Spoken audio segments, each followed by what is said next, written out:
Okay, well, I'm live and I have a couple people coming in, so we're just gonna get started.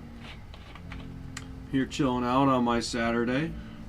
Gonna do a couple things today. I think we're gonna work on the fun size recreator. I've got a spool that I'm gonna put on, and we're gonna finish up a Pepsi, clean it up right at my feet, and get it cut on our community bottle cutter, and then get it converted into some 3D printed filament. So I kind of wanted to just do that on the fly and show people just how kind of convenient it is, and it's not going to be the 100% way that you should be doing it, just because I'm doing it on the fly in front of us on my messy desk. So normally I'd be doing the cleaning in my wash basin in my sink and doing it properly. So I don't normally suggest people do it how I'm doing it, but again, just to finish up your soda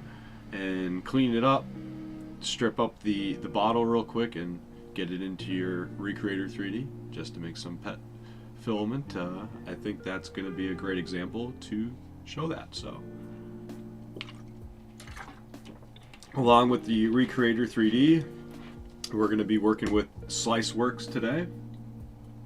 They humbly sent me over a Kingroon a KPS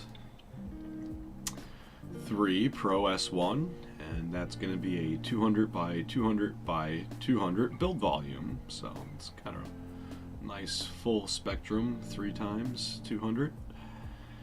And I love my Kingroon KP3, and before it went to the S, I think I literally got the last KP3 on eBay for about $150 when they were on the end of their run. So I've been using mine for the last year and a half, and I was very humbled from SliceWorx to send me over one of their newer models. So I guess SliceWorx is working with Kingroon to do specifically the S1 rather, which has linear rails on the X, Y, and Z, and so that's rather nice.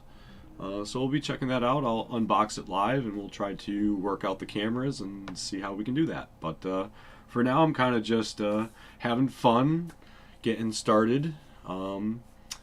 And whether we got viewers or not, we're going to be working on some stuff. So got a little aviation gin mixed with some other fun stuff. So hopefully things are good.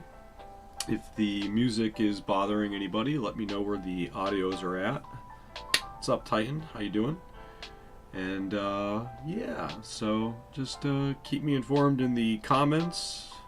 Ask me any Q&A you got, and we'll try to keep it fun and active. So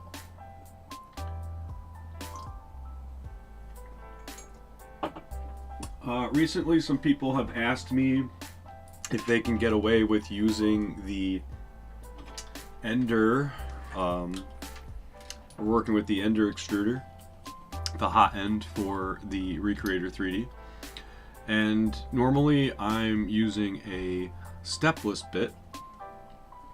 Where we got the camera, there we go. Normally I'm working with like a stepless bit, and we're going to be going into the heat break and rounding the heat break out. Here we go. But this is a standard Ender heat break, and you can see that that's just how it is.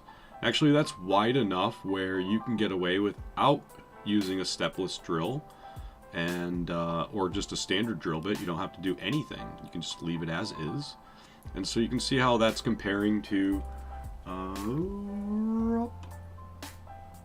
there we go. Get it there. Cool. Anywho, you saw that, and when I first started this project, I was using the Xvico X3S, and you can see on this heat break that there's no real wiggle room. So this heat break definitely had to be opened up, and there was no way about it. This definitely needed a stepless bit to go inside of it. Let's see if I can get it up here.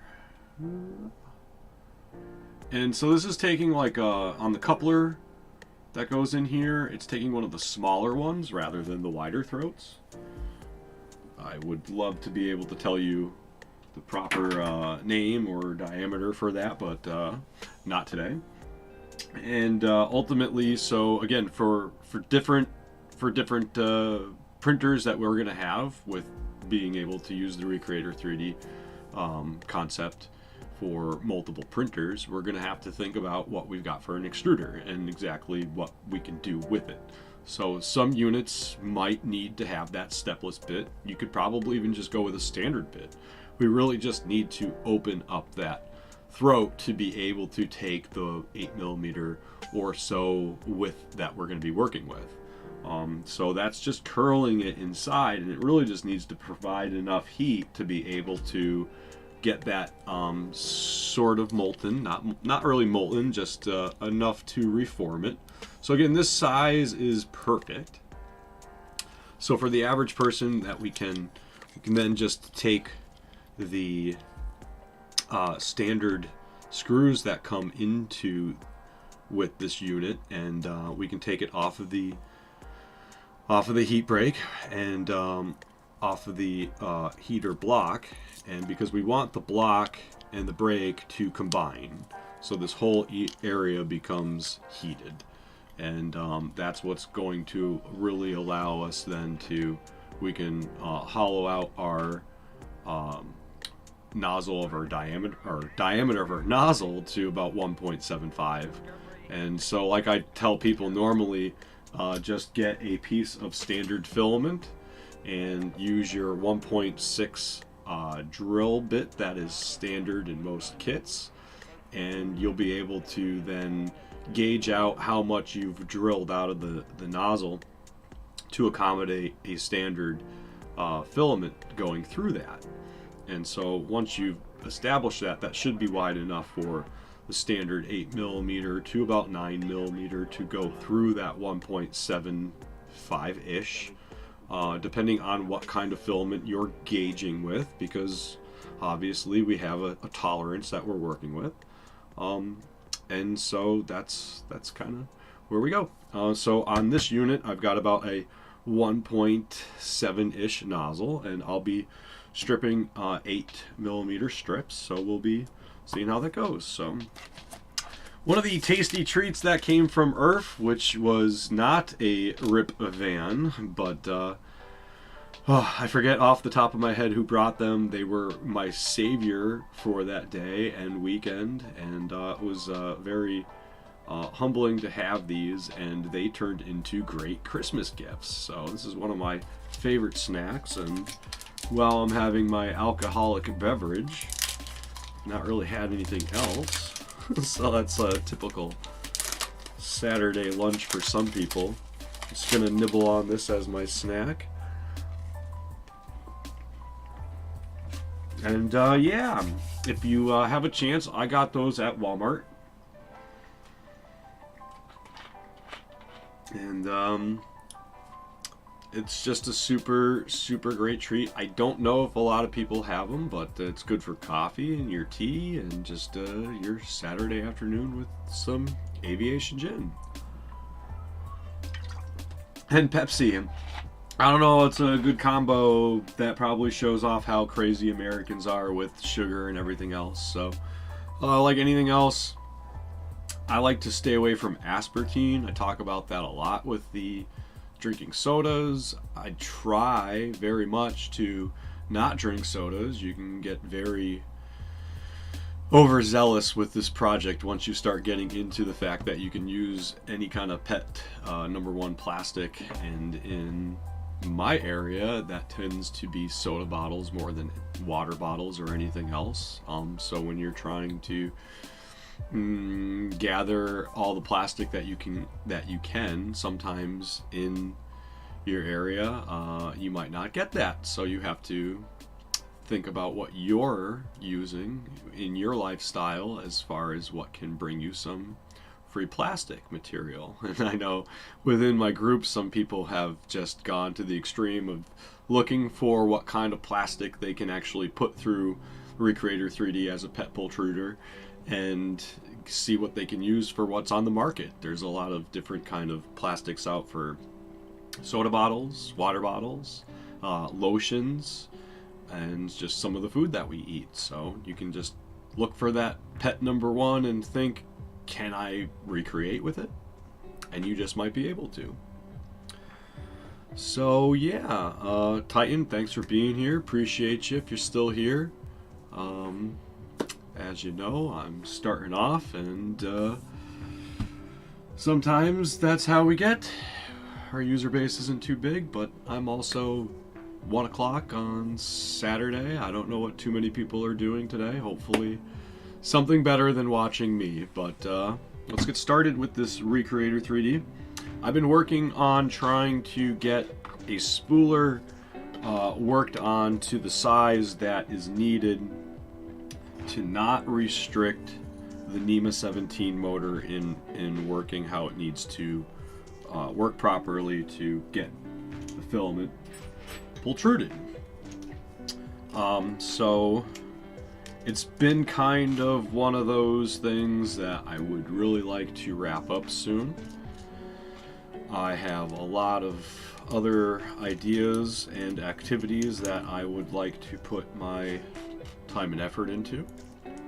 So I've been working really diligently to try and wrap this project up for the fun size Recreator 3D.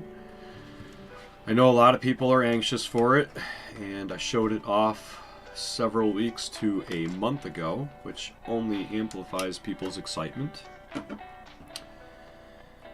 And I don't like to be a tease, and amongst putting out some of these things, when I put them out, usually takes about 3 to 5 weeks to fully wrap them up so that my OCD does not feel like I've, I don't know, gone against it. So I don't like to have people message me that they're having problems. No one likes to have problems, and I like to simplify my process as much as possible for everybody who gets it. And yeah, I have my own learning disabilities and impairments that stop me from maybe doing some things, and as much as I can put that into my own do-it-yourself tutorials to have other people maybe not hit those hindrances, I very much like to do that. So if things haven't been released right away and you feel like I've teased you a little bit, I just want everybody to know that I'm taking my extra diligence and time and efforts to make sure that everything that I'm releasing is up to par how I would want it. And I want things to be at least 90% accurate. I think we can strive for 100% accuracy, but we can also get lost in moving for that 100% accuracy. So I think if we can get to 90% and be okay with a B minus, that gets us started. And then once we've hit that B minus, we can strive for the A plus. And sometimes maybe you'll never get the A plus. You'll always be a B plus student. But somebody in your friend group, they're that A plus student. And if you can bring them on board in your crazy fun experiments, then it just opens up the world of possibilities. So I'm really happy about the community that we've established and grown. We've almost got about 5,000 people on the Facebook group. As you can see below, with all my fingers below. Would love to get everybody to the Discord page, where we've got about 400 members now. But I got a lot of different things going on at the Discord page. And yeah, I wasn't too into Discord. I'm trying to find a couple nuts that I had. Woo! And now that's got me thrown off. So Discord. Everybody go to the Discord page. Oh my gosh. Because the Discord page has a lot of different activity going on. I tend to treat it more like I guess a live journal. I used to live journal back in the day, and live journal went away. And some people might laugh at that. Some people might go, yeah, live journal. I remember live journal. But Discord allows me to kind of, I guess, interact a different way, kind of put my thoughts and perspectives into a timeline that Facebook doesn't really have. So, yeah, I'd like to get more people to my Discord, where I have just different activities going on, different projects, stuff that I'm working on that other people are working on, and stuff that I'm hoping to release to the community so that they can work on it.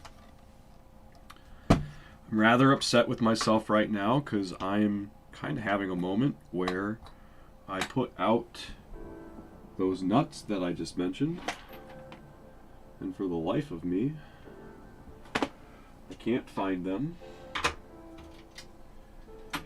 And they were the last two nuts that I have without making an issue about being live and trying to find my nuts. But that is the story of my life, keeping my nuts in one spot. So I'm going to steal from this recreator, Fun Size.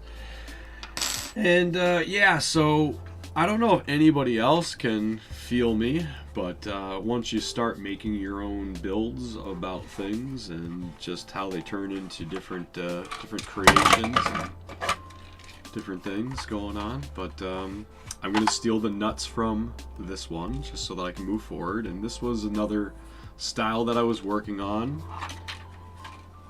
Another reason I love the community is that when I've fried my brain and can't think of what I've been doing, usually a community member will turn around and say, "Guy, what are you doing?" And I'll usually respond, I don't know. I don't know what I'm doing half the time. So I appreciate when somebody can kind of bring me back to reality.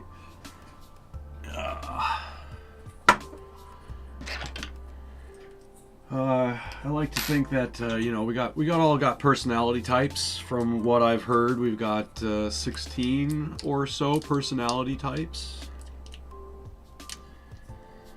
And yeah.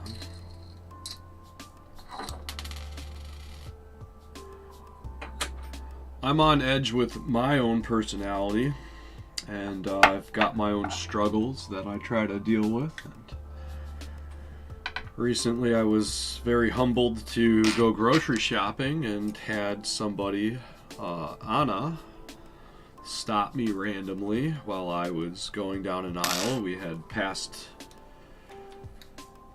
crossed paths a couple times, as most people do when they're grocery shopping. And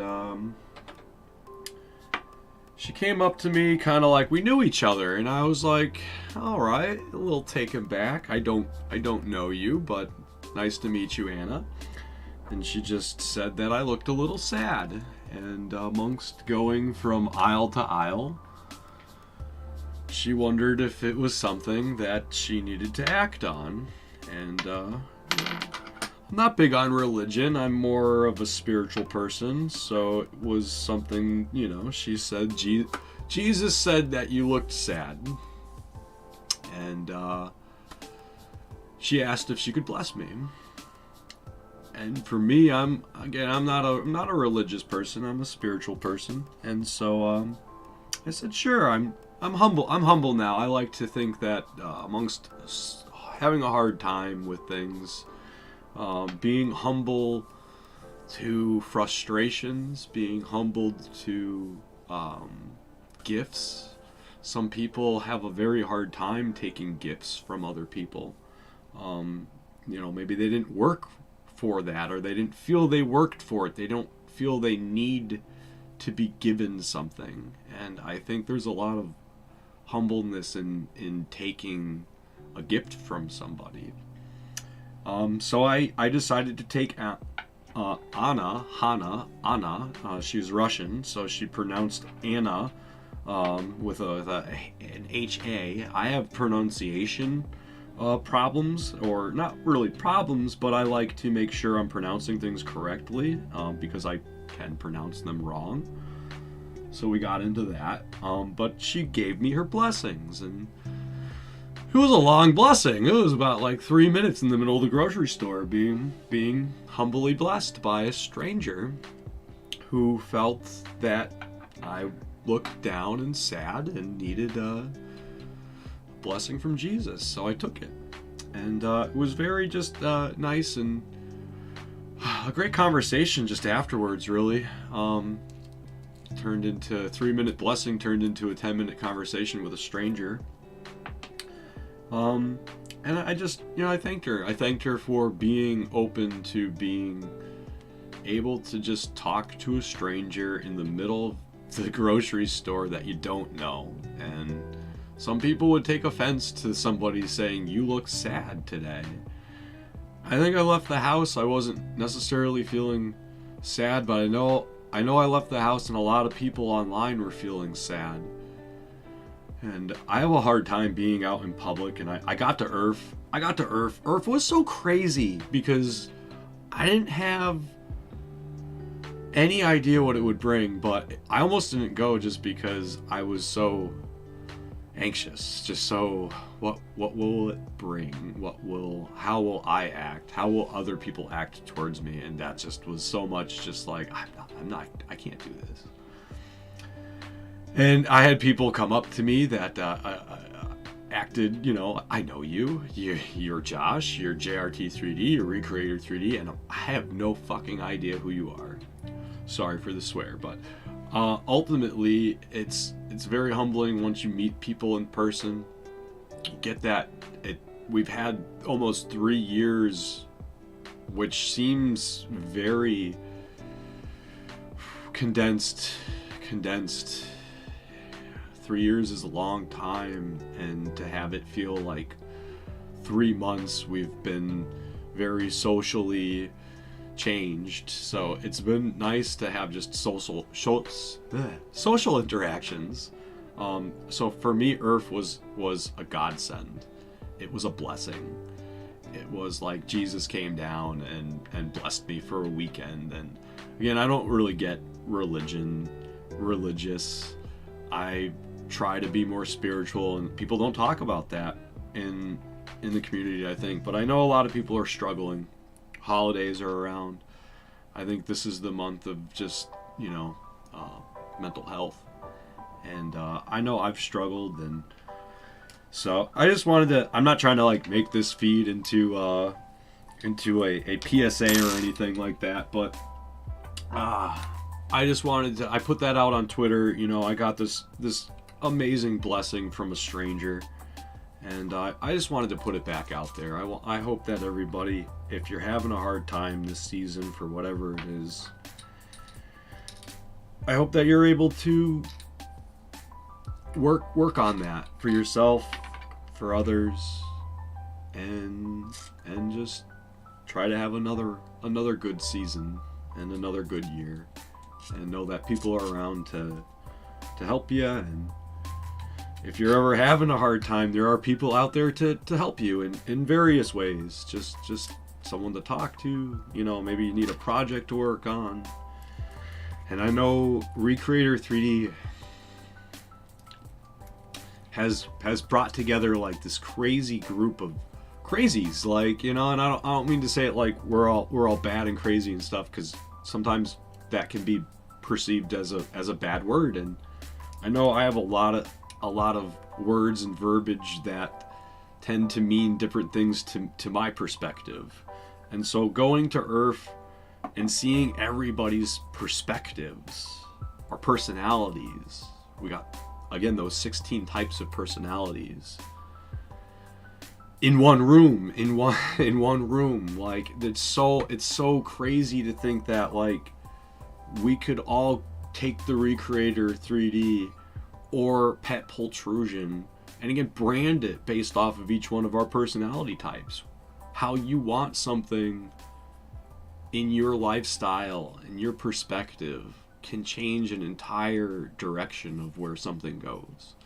So for me, going to Earth was so humbling to be able to just see all those perspectives in one room and to be able to talk to people and think like, wow, this is so crazy to be able to just not be online with cameras but actually to be in person with people. And I was just kind of like blissed out of my mind being blessed by a stranger, and that kind of brought me back to just how Earth made me feel. And I was just really blessed to be able to get to Earth. And I really thank the community for allowing that, because it wouldn't have happened otherwise. So if I can bring it back any folds whatsoever, I hope that I can. Staff, thank you for being part of that, helping with the t-shirts and community. You know, community goes so far, and people don't, I think, realize it sometimes when we've got certain brands that people are going after, and even within the community, the 3D printing community, we get specific to our lifestyle, our perspective. A lot of people are Sonys, some people are Xboxes, some people are Nintendos. But if you talked to my mom, it's all Nintendo. So one person's brand is not another person's brand, and to a third, those two brands are irrelevant. They're the same thing. So, yeah, I don't know where I'm going with that thought, but I think that's just a good perspective to think about. Perspective. And the next time that you think you're having a hard time relating with somebody, realize that they're probably also having a hard time relating with you, and that's just based off of their perspective and their personality. Sometimes if we can be humbled to that person's perspective or personality, it can open us up to a whole different perspective. It can get us out of our box. And I know with the Recreator and just life in general, I get stuck. Get stuck on my perspective, and one of the things that I've loved about the community aspect of it all is the fact that we can break that paradigm shift. And sometimes people suggest things to me that I'm like, all right, I can't because I can't break my paradigm shift. I can't break my perspective of it. But I humbly say, show me, educate me, give me your perspective. So again, not being religious or anything, I let Anna bless me, gave me her perspective, and we got to talk, and that was just very nice and humbling. So I think, just where I'm going with that is if we can try to open ourselves up to other people's blessings and other people's perspectives, we might be able to change our own without even really thinking about it. And then that's where they say, it takes a village. I love that, and I hate it. I think most people love and hate that saying, but it's true. It's a little corny, a little cheesy, but it's needed. And within that village, you need people who can lead and do certain things. In a village, you've got a postmaster, you've got the butcher, you've got the dentist, you've got the sheriff, you've got the mayor, you've got the shaman, the religious, And those are all perspectives. Those are all abilities, and some of us strive over others in them. And for me, I don't like to shy anybody away. I like to learn what your perspective is. What can you bring to my table?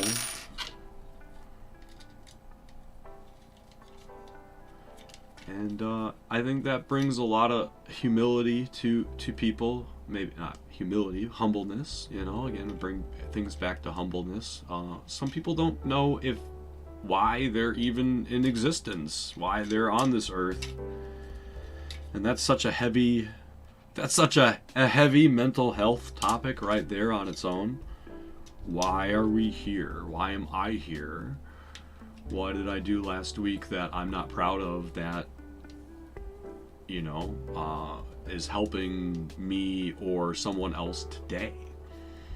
We get stuck on these ideas that we're not a great person or aren't doing things, whether you brought that into yourself or someone else brought that into yourself.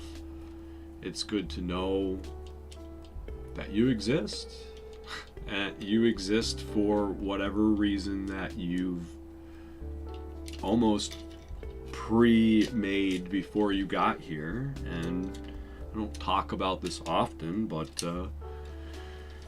we're here for a reason. We don't know why. And I think that's humbling on its own, because sometimes we get into crazy experiments. Sometimes we have an idea that we can't let go of, and that changes so much. I've had a lot of people message me and thank me for what I've created, and I don't feel I've created anything. I feel like I woke up one morning with a dream that 10 other people have had, and those 10 other people have different personalities and perspectives and lifestyles. They're global, so maybe they don't have the reach of things that I have, like Amazon. They can't just order something on Amazon and get it within an hour. They order something somewhere and don't get it for 24 days. Just like if I was to order something from AliExpress, if I want it cheap and I'm trying to be cost effective, do I wait 4 weeks to 6 weeks and get free shipping, or do I want it now, next week, and I'm paying $35? So there's totally a whole world around, beyond people, beyond yourself. And I would love if we can get into anything to just be able to, you know, acknowledge that. I don't think a lot of people acknowledge that. So let's get to some comments. I know I'm probably in my own world right now, but we do have four concurrent viewers, as YouTube is telling me. So I appreciate those 4 concurrent viewers. 3, apparently. Someone needed some lunch to get away from Josh, so. Films that I've told people about. I like to watch different weird things. Stuff to change your ideas and perspectives, but just like fun things too. So let's see how this works. Now that we've gotten those together, we're gonna put the spooler on. For anybody viewing what I'm doing, I'm just getting the fun size together. I worked on a new spooler where we're trying to kind of get more torque going on, while also keeping the fun size. And putting stuff on backwards like usual. Alright, so let's get that on here. And the fun size is pretty cool at the moment. I'm trying to wrap it up because I know everybody's excited for it, And like anything else, once you start working on something, I don't know if anybody else can relate. Once you start working on something, I want to get it 90% and it's 90%, but I want it to get to the 100%. And I know how to get it there to make my OCD like, okay, Josh, you can stop working on this thing and move on to other fun things. But right now I'm kind of like hyper focused. And so that's why it hasn't really gotten released yet. And again, I know I've been teasing everybody for about a month now. Okay. But again, I've got to make sure that everything's good. Everything works. So right now where I'm at, why I feel like this is 90%, and I can show you right now.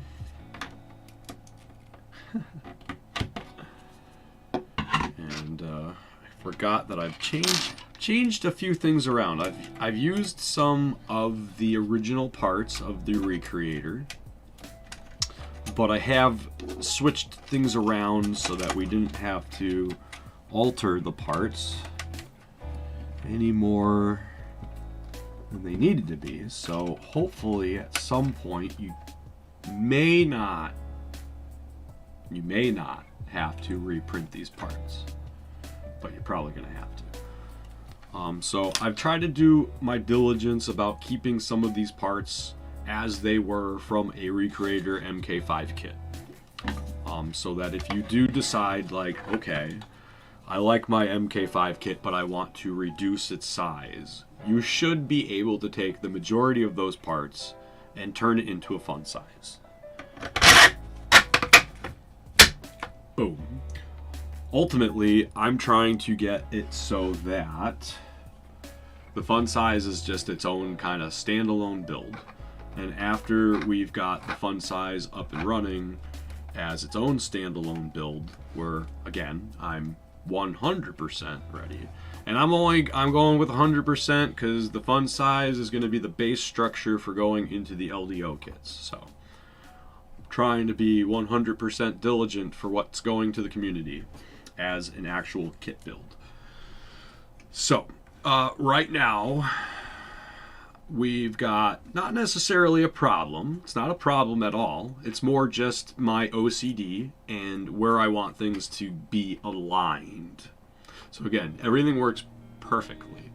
So right now we're kind of like, we've extended the gears over for more torque. So we've lost about, we haven't really lost, but we've pushed over from the back end of the unit about 1 inch.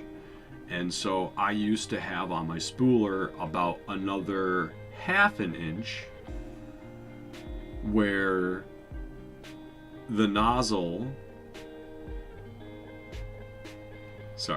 where the nozzle was going into the center of the spool. So now the nozzle is more towards the left side of the spool, more towards the gear.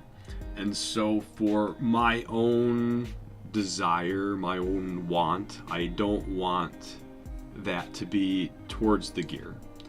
So version 2 of Fun Size, which I'm putting out of my head for now because I just need to release this. So whoever decides they want to work on it like how it is, I welcome you to it because it does work. But knowing that there will be likely a version 2 a month or so away from where we're at now. Because I can't stop. Don't stop. Can't stop.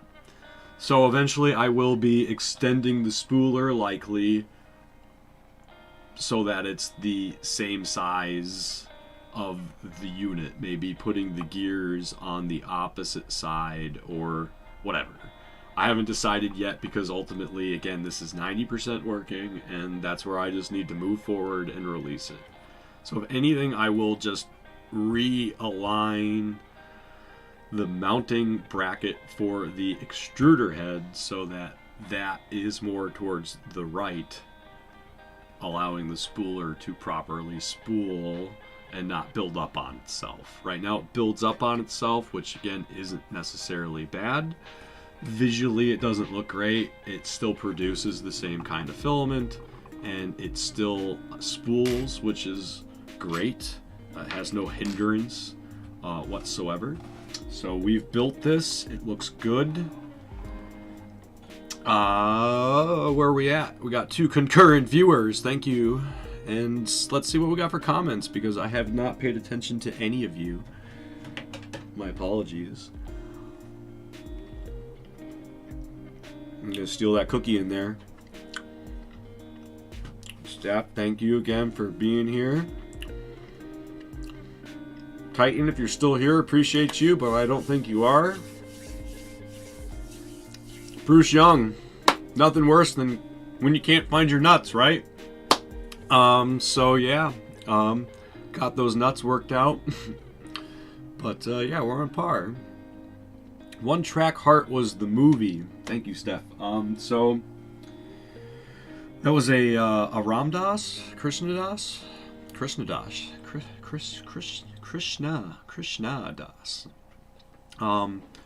Yeah, it's really humbling when you can actually see someone else's lifestyle, someone else's perspective. Maybe they've gone through hell and back, and that man went through hell and back to literally learn about hell and back, about just life, about spirit and religion, and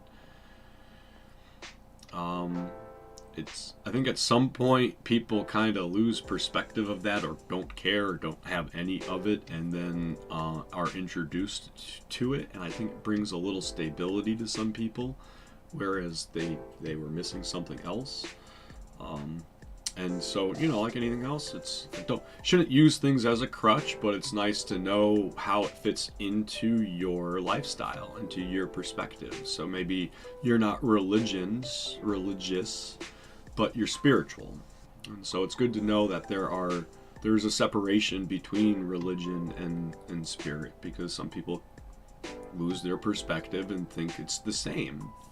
But you can very much separate the two and feel good about where you're at. So we're gonna fire this up. I think we're gonna get the Recreator fun size actually shown off.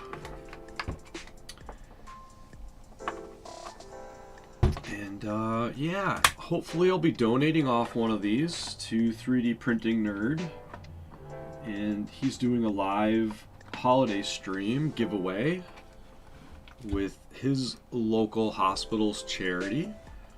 So that's on the 15th. Make sure you're checking out Joel Telling, 3D Printing Nerd, December 15th, and you can potentially win a Recreator 3D fun size. So keep that in mind if you're listening, or catch me on a later date, and I'll make sure to put that out so that some people know about that. So we are working with an Ender 3 4.2 7 board, silent. Moving forward, this will probably be the board that I suggest, just because it's the easiest board to find. It is silent, and it's just, again, just common. It's cheap. It's about $30 on Amazon if you can find it there. The LCD that goes with it is another $20. Being in the range of $50. If you can go on eBay, I found an Ender 2 Pro for $70 used, which blew my mind. So for an extra $20, if you're okay with the gamble of somebody's return unit coming back from Amazon, why was it returned? Excuse me. Ultimately, it was probably returned because that was a novice user who was just using the unit to learn and work on, and they didn't know better than to swap out their nozzle for possibly a clog. More than likely, they ran into bed leveling issues, and because of that bed leveling, they put it back in the box and they couldn't figure it out. and I got somebody knocking, so give me 1 minute.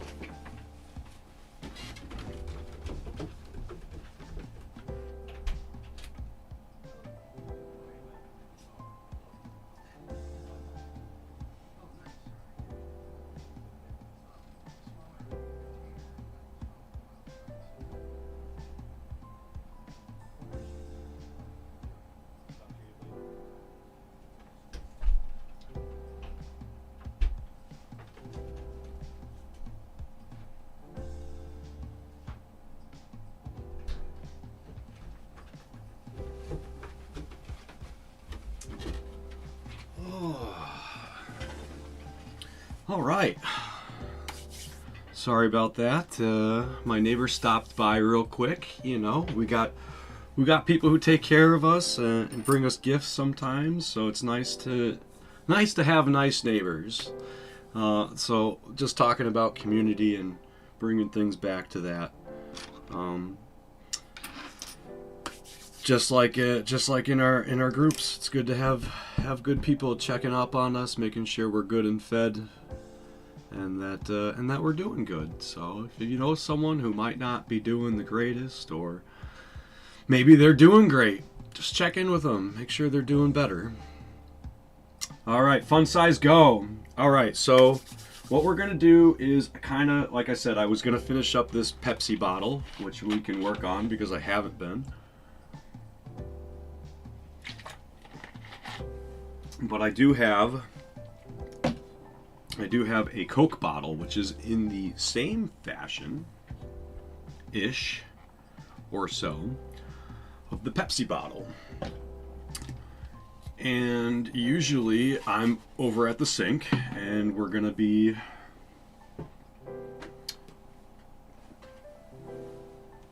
trying to clean the label off of this soda bottle. So one thing that I wanted to make a note of, again, if you go over to Printables.com, we've got the community bottle dryer.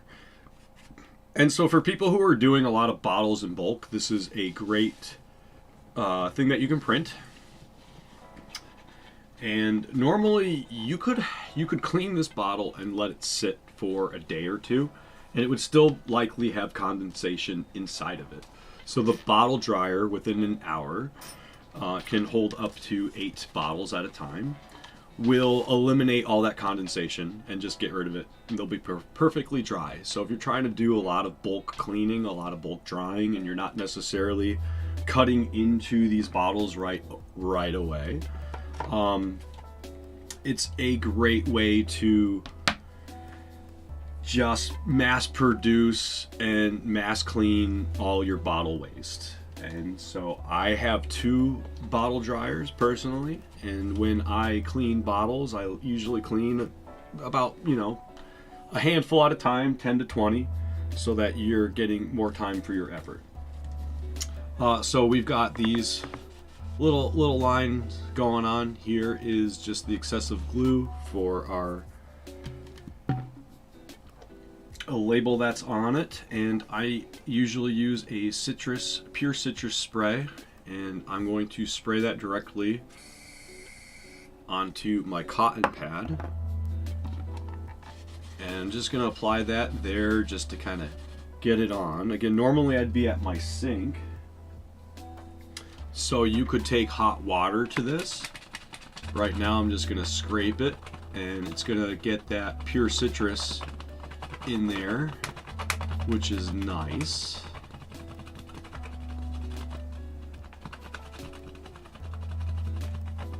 And I'm just using a metal scraper, just a spatula, nothing crazy.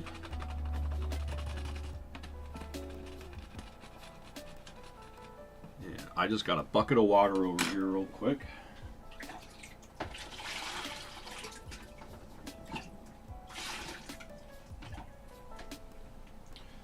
Just so that I can keep showing you what's up.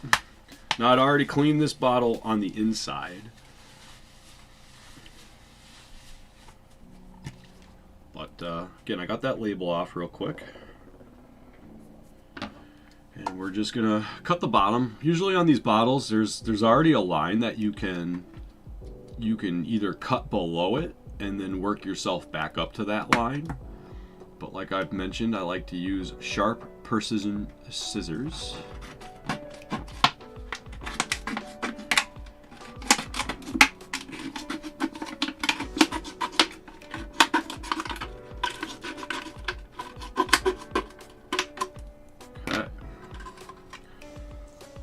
Avoid all the water that's in here with my fun size, so keep in mind about your electronics and where you're working with this stuff, how you're doing it. Remember to eat your pizza, because if you don't eat your pizza, bad things go wrong. So over here on the community bottle cutter, I've already got this set up to the 8mm wide strip,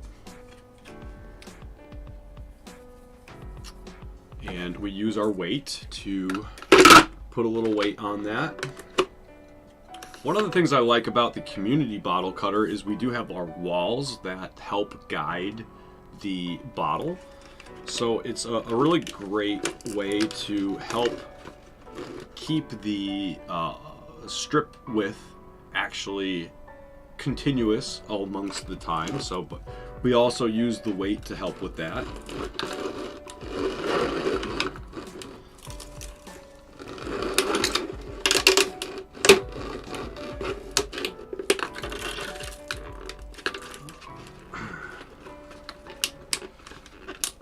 Like anything else, sometimes our strip can not get cut perfectly, which can just mean you just need to tighten your bearing a little.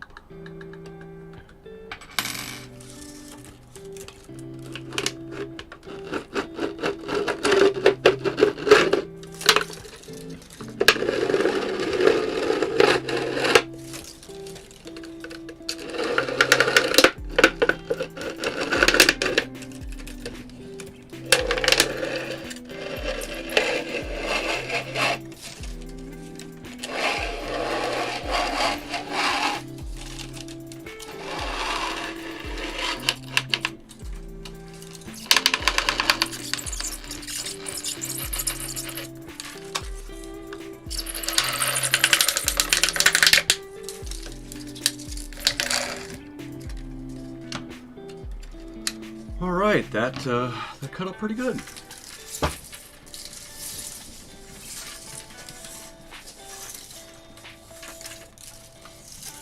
So I will have an automated little kind of descriptive how you can make this more automated if you choose to. Add in a little NEMA 17 motor to it and just having it pull itself. Personally, I think that it's a waste to have a unit do that for us when it doesn't really take much efforts to do it ourselves, and a little hand effort while we're pulling allows us to visually guide and keep that strip consistent for ourselves, whereas with an automated unit it might not stay consistent, but an automated unit could also keep it more consistent. So I'm not opposed to it, so that's why I am going to work towards it, but right now I think it's just as good manually. Like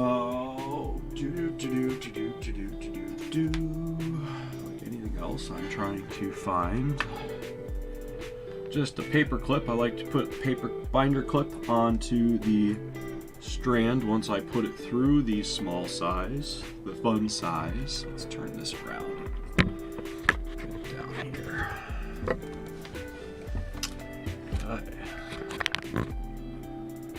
Alright, so again, I got the binder clip in here with our strand that went through.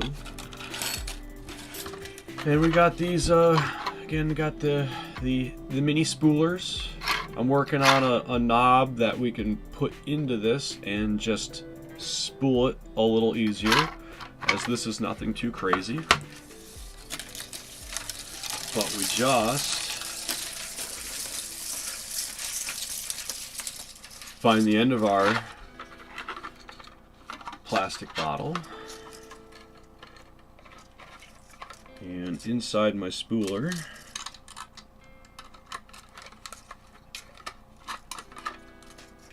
is a little slot for the filament, which we can put in like that. You can see it there, and I'll usually just hit it with my pliers and bend it a little.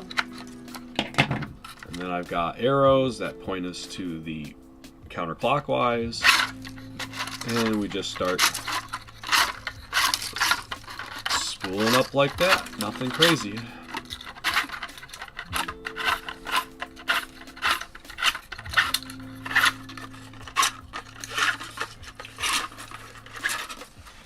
So once I get the little guide key on this, it'll be a little easier to spin it a little faster.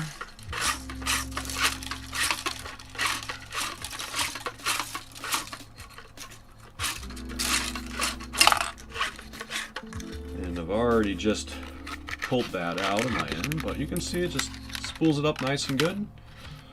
So we can make a bunch of those, and we got the middle here, so we can stack it in and keep them in place. So I'll just load this up real quick here.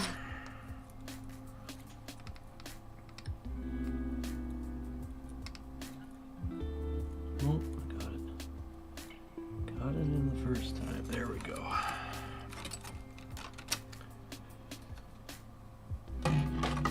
Whoa.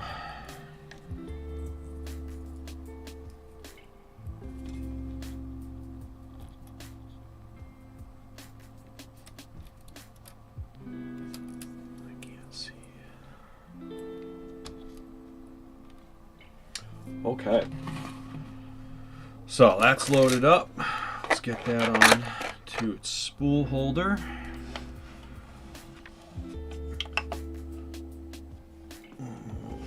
Back that up, you can see that right.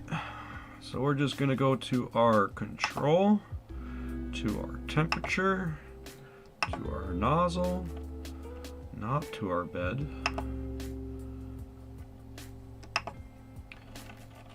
Up to 210.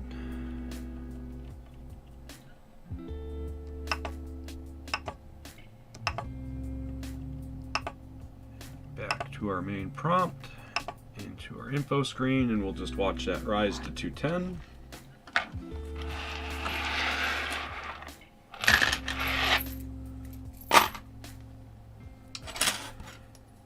And yeah, this has been, the fun size has been not so much fun. it's been fun. I don't want to say it's not been fun. I just, like I said, I got stuck on different things that can happen to, I think, anybody while they're working on something. They want it to be a certain way. Excuse me.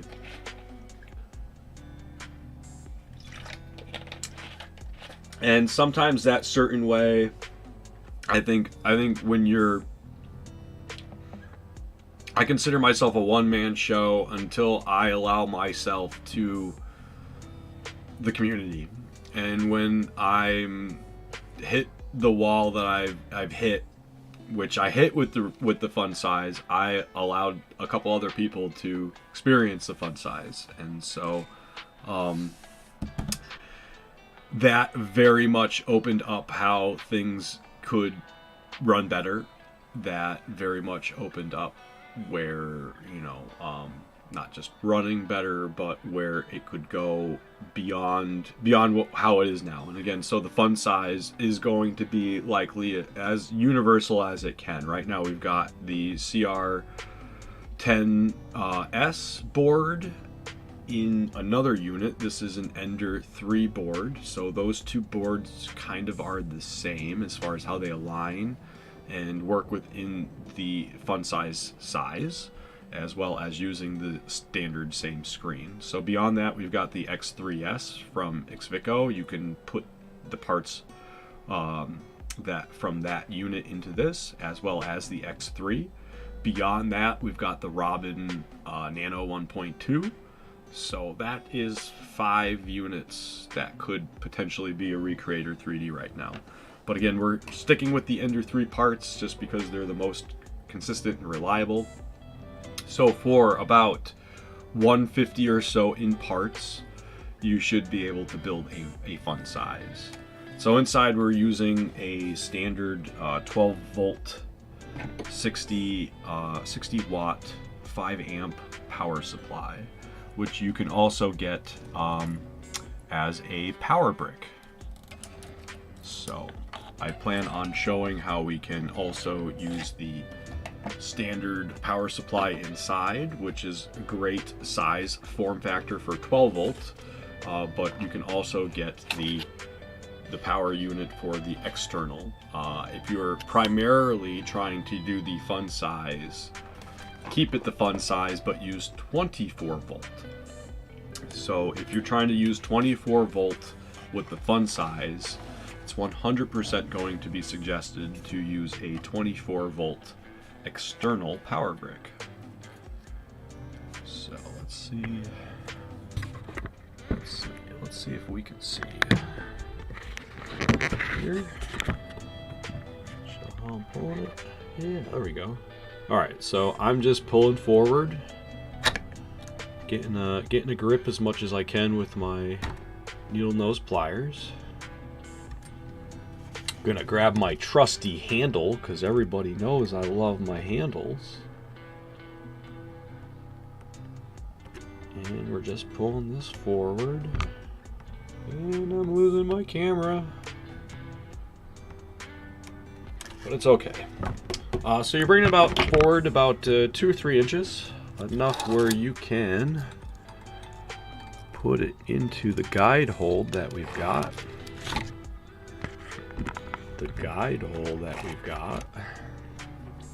Now I'm going to try not to move these gears too fast. We all know about moving our extruder head and our bed too fast while the unit is active, as we could draw current back to our boards. So slowly tension if you want, but you don't need to as well. And back here.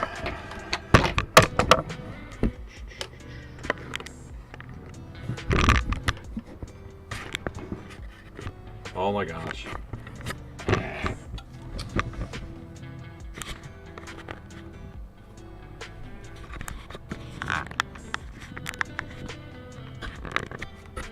All right, so we're just going to go to our print from TF, and we got ludicrous in here now, ludicrous because I'm dyslexic, but I'm just gonna stick that on to that. So pretty much what we've done is, with the torque being able to be pulled faster and stronger on the fun size, we can actually make it go ludicrous speed. So in standard, we're trying to keep it at like 600 millimeters. You can do 900 with some bottles on the MK5 kit, but we've cranked this up to 1800. So you can typically use and get about 1 gram of filament per minute, and that would be like a good average pull. So for this, you could crank it all the way up and end up doing a standard 25 gram pull, which would be about 25 minutes in about 15 minutes. I don't suggest it, but you can do it, and ultimately, you know, the community with Pet Pultrusion has been like, how can we make it faster, cheaper, smaller. So this is on the verge of being smaller, faster, not so much cheaper, but you know, I think 150 is kind of like the ballpark of where the average people are going to be paying. Again, if 150 is too much for you, take the gamble on eBay and get a unrefurbished return unit for anywhere from $70 to $90, and that is even on the cheapest of doing this without a 3D printer. You're going to end up around $70 to $90. So it's still nice that you can still use 3D printing components and hit the ballpark basic range of just parts in general. So depending on how you want to do this and where you are in the region, in the globe, you can do this very cost effectively, and hopefully with the Recreator 3D kit universally. So we'll have to gauge that out, and depending on, again, what you've got around you, we'll go from there. This should have started. I don't know why it's not.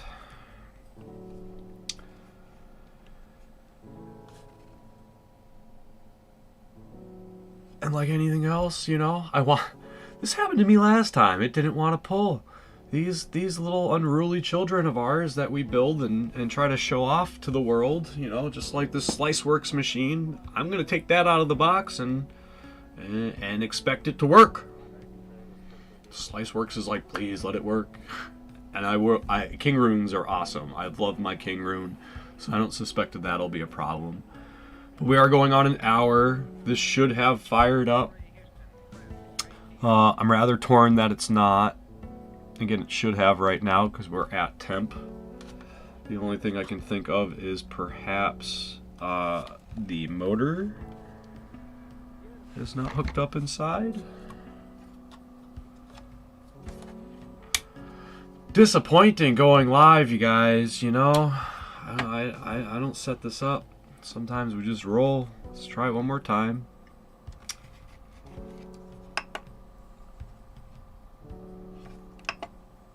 Let's try these 900. Maybe my G code's futzed.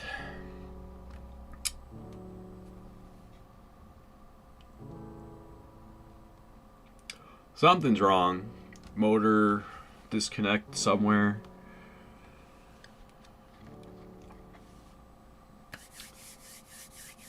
But yeah. So many bottles to wash and strip. That is the nature of the beast after a while. Oh, hey, we're pulling. Sweet. Maybe one of my motor wires was a little disconnected.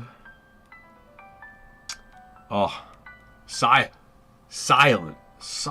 steppers. If you can get silent steppers is the key for pet pultrusion. So I have had several units that I've worked on with several varying boards, several varying methods, and some motors scream over others, especially depending on what kind of stepper you've got for it. So this is going slow-mo right now. I really like to get it up to ludicrous, so let's try it one more time now that I've finagled that motor wire. And yeah. Get this a little taller.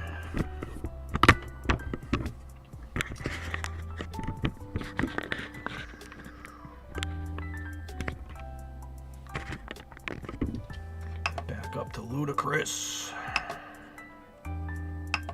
Luda!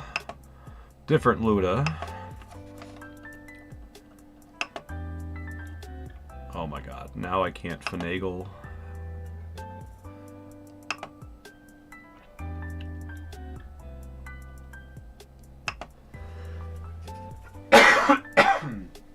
Excuse me. Dampeners can be a solution for the noise. So yeah, you could use dampeners depending on, again, what stepper motor you're using and driver to make it either drive noisy or drive silent. So one of the good things about going into the 32-bit boards and just, again, the steppers themselves, you can make your experience silent. It will cost likely more money.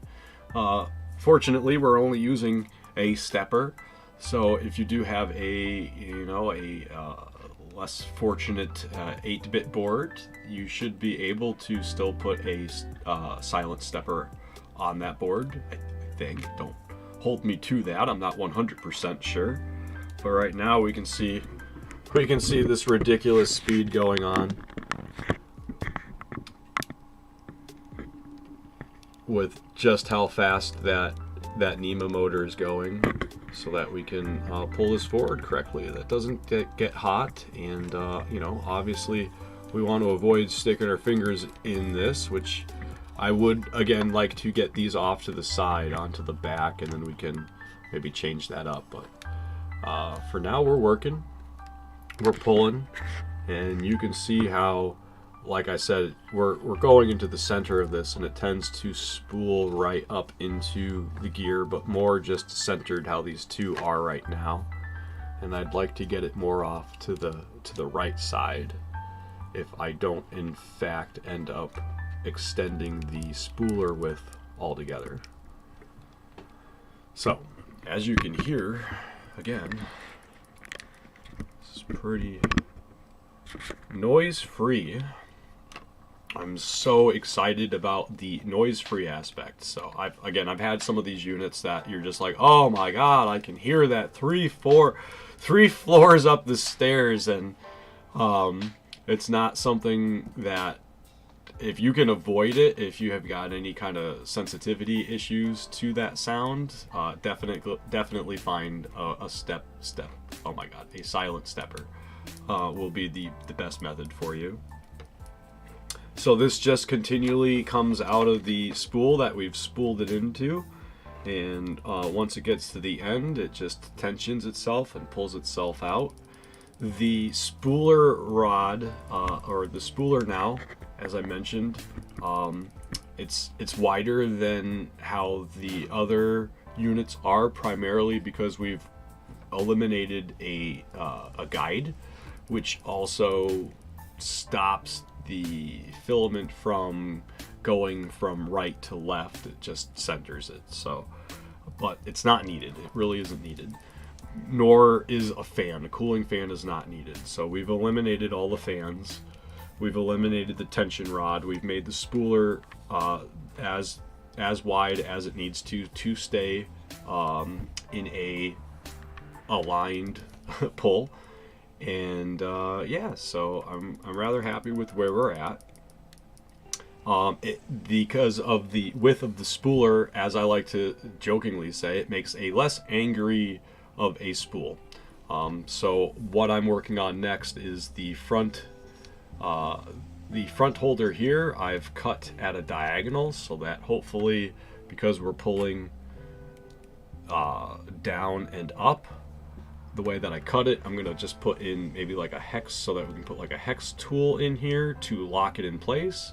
But you should be able to take the hex tool out, unlock it, and then, because this is on the spooler rod, be able to lift it up, and then you can just take your filament off of the side. So I'm working on that now, just to make the full experience just complete, so that once this is spooled and undone from the spooler, it should again not be angry. It won't coil back off at you with a kickback, and then you should be able to just unloosen it from the spool, undo your front, open it up, and pull your filament off. I like to bag it after that. I'm not necessarily trying to spool it and go directly to a printer. Again, people are trying to steam the filaments together, so they gotta save bulk. So for me, it's just easier to pre-package all the individual pulls, and when I've got another large Ziploc bag filled with a bunch of Ziploc bags with pulled spools, then I'm able to put those together with my Mosaic Palette 2 Pro.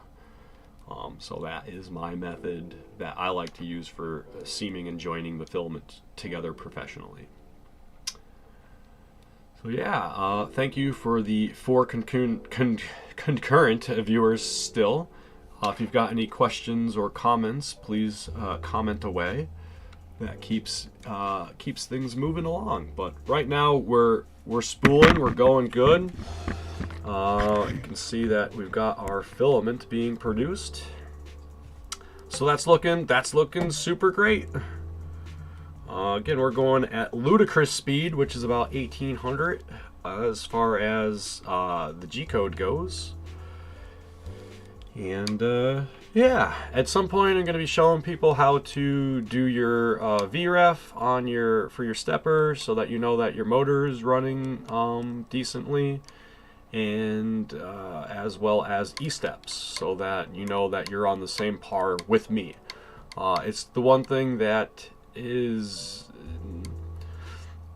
we haven't really worked out. For the most part, like, you should be able to use the G-code how they are, and it will pultrude for you, because not every printer's firmware is set up the same, and it's one of those things to ask people to VREF and E-step may not be a novice's fun experience for their Saturday afternoon.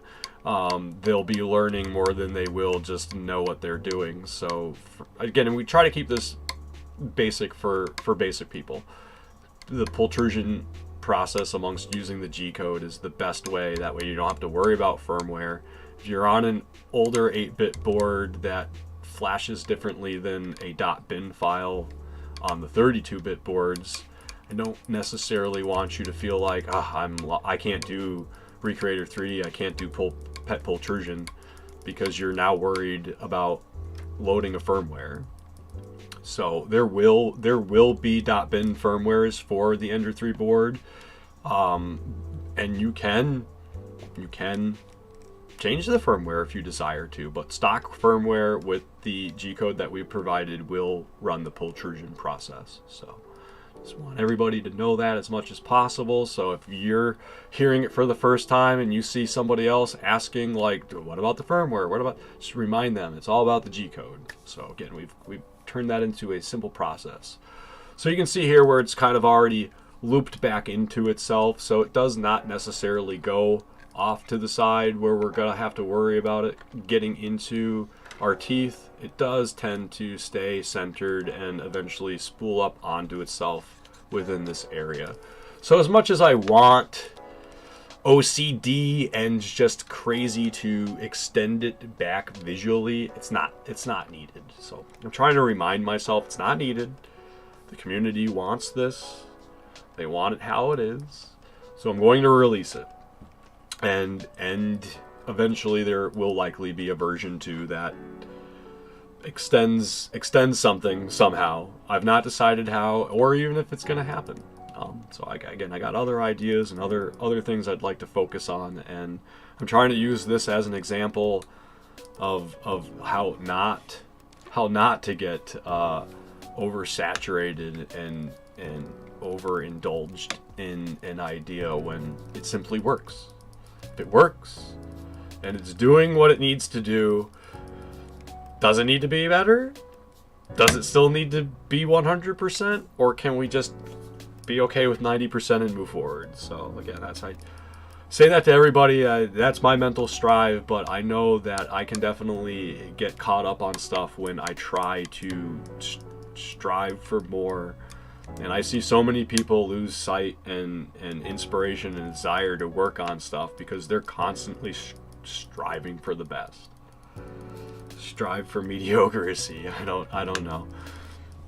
But I'm super happy. I came back from Earth with the Mini. I went to Earth with the Mini, and the Mini, which is now the Mini Horizon, is what we're calling that. And that is even probably going to be reduced in size based off of now the Fun Size, because now the Fun Size spooler is technically going to be the main spooler that we're going to be working with moving forward. And that, I think, is where my holdup is, to make it 100% and to make it wider, because I would ultimately like this to now be the main spooler for all Recreator 3Ds moving forward.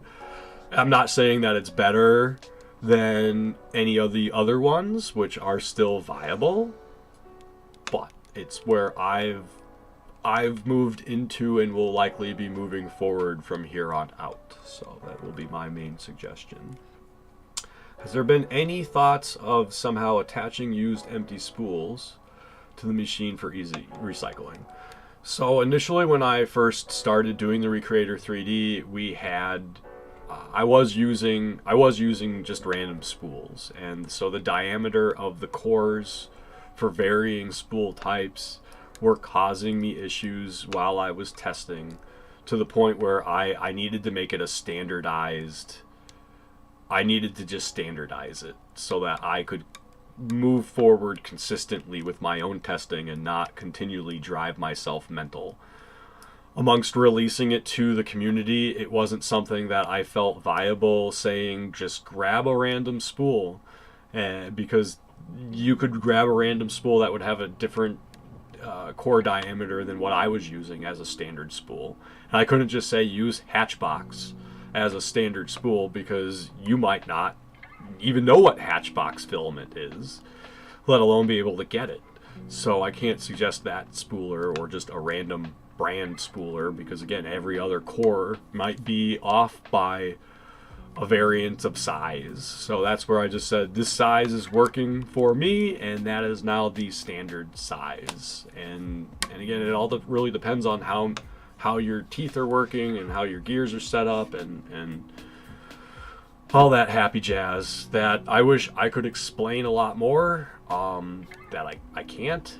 And again, I very much am humbled and pleased at the community for their ability to educate me where I might be ignorant or uneducated, and that way I can further give them credit and push forward their knowledge to the community, so that as a whole that we can strive together.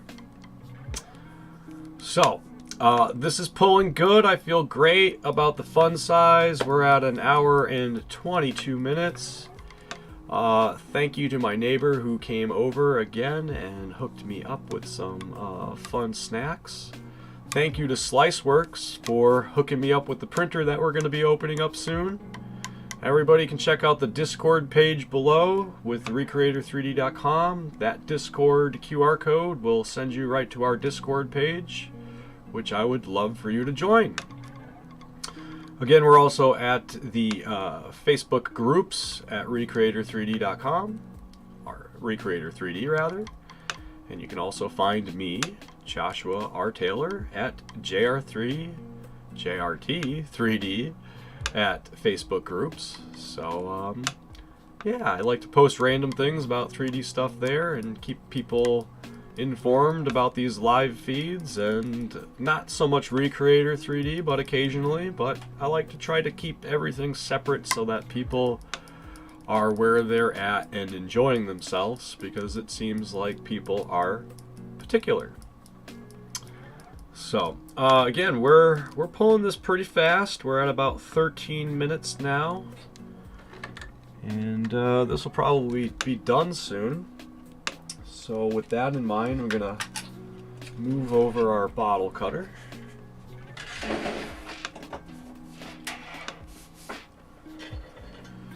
And I hopefully will be releasing the fun size build. Today's Saturday. I hope to be releasing it by next Saturday, at least the parts. So you can, if you're excited and anxious about recreating with the Recreator fun size, you can at least start printing the parts. Ultimately, I'm still trying to finalize the build of material list, as well as the build, and then we'll be working on a video. So I'll likely do a live stream of that first and foremost, maybe get a little bearings of how that should go together. And after that, I'll work on an official release video. But I rather enjoy going live. It's very beneficial for me to just work on how I talk and my mannerisms, as well as learn things from you while you're here and talking to me live. I don't get that at all when I'm working on a production standpoint, which can become sterile and boring. And but I hear people are okay with the style that I'm producing my videos in, so I'm happy to continue to work on those how I can. But again, I very much enjoy being live and just being able to talk, show some stuff while I'm working on it, and get different questions and answers while we go along. Okay, so I'm gonna get a little sippy. Again, this will be wrapping up soon.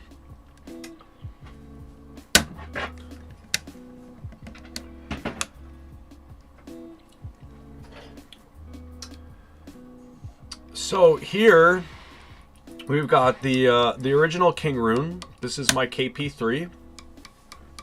Since I've had it, one of the first things I didn't really like about it was the magnetic bed that they had for it. It just never really.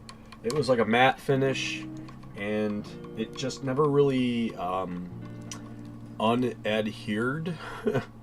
So it was very hard to get prints off of it, even though it was a flex material. It just stuck to it like amazingly well, beyond how you would want it to. So within the first few weeks, I think I destroyed that, and eventually we got a Prusa mini bed that just happened to sit right on it perfectly.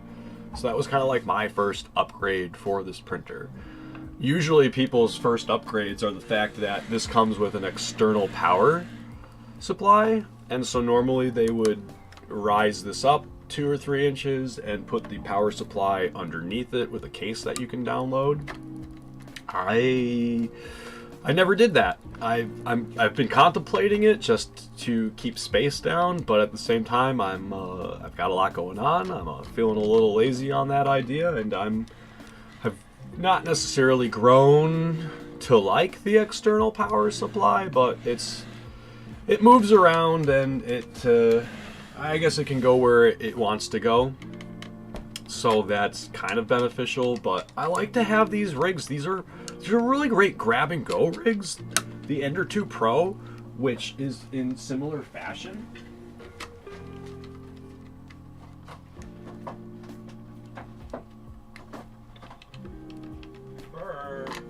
Burner.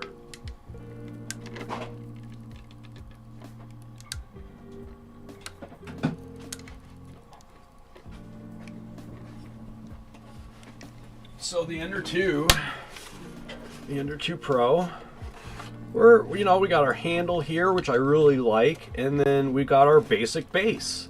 And the LCD is a standard size, which is what it is. And yeah, but ultimately I really love this form factor. Whoa. Okay. So my font size reset itself oddly. That's okay. Stick that there. Okay.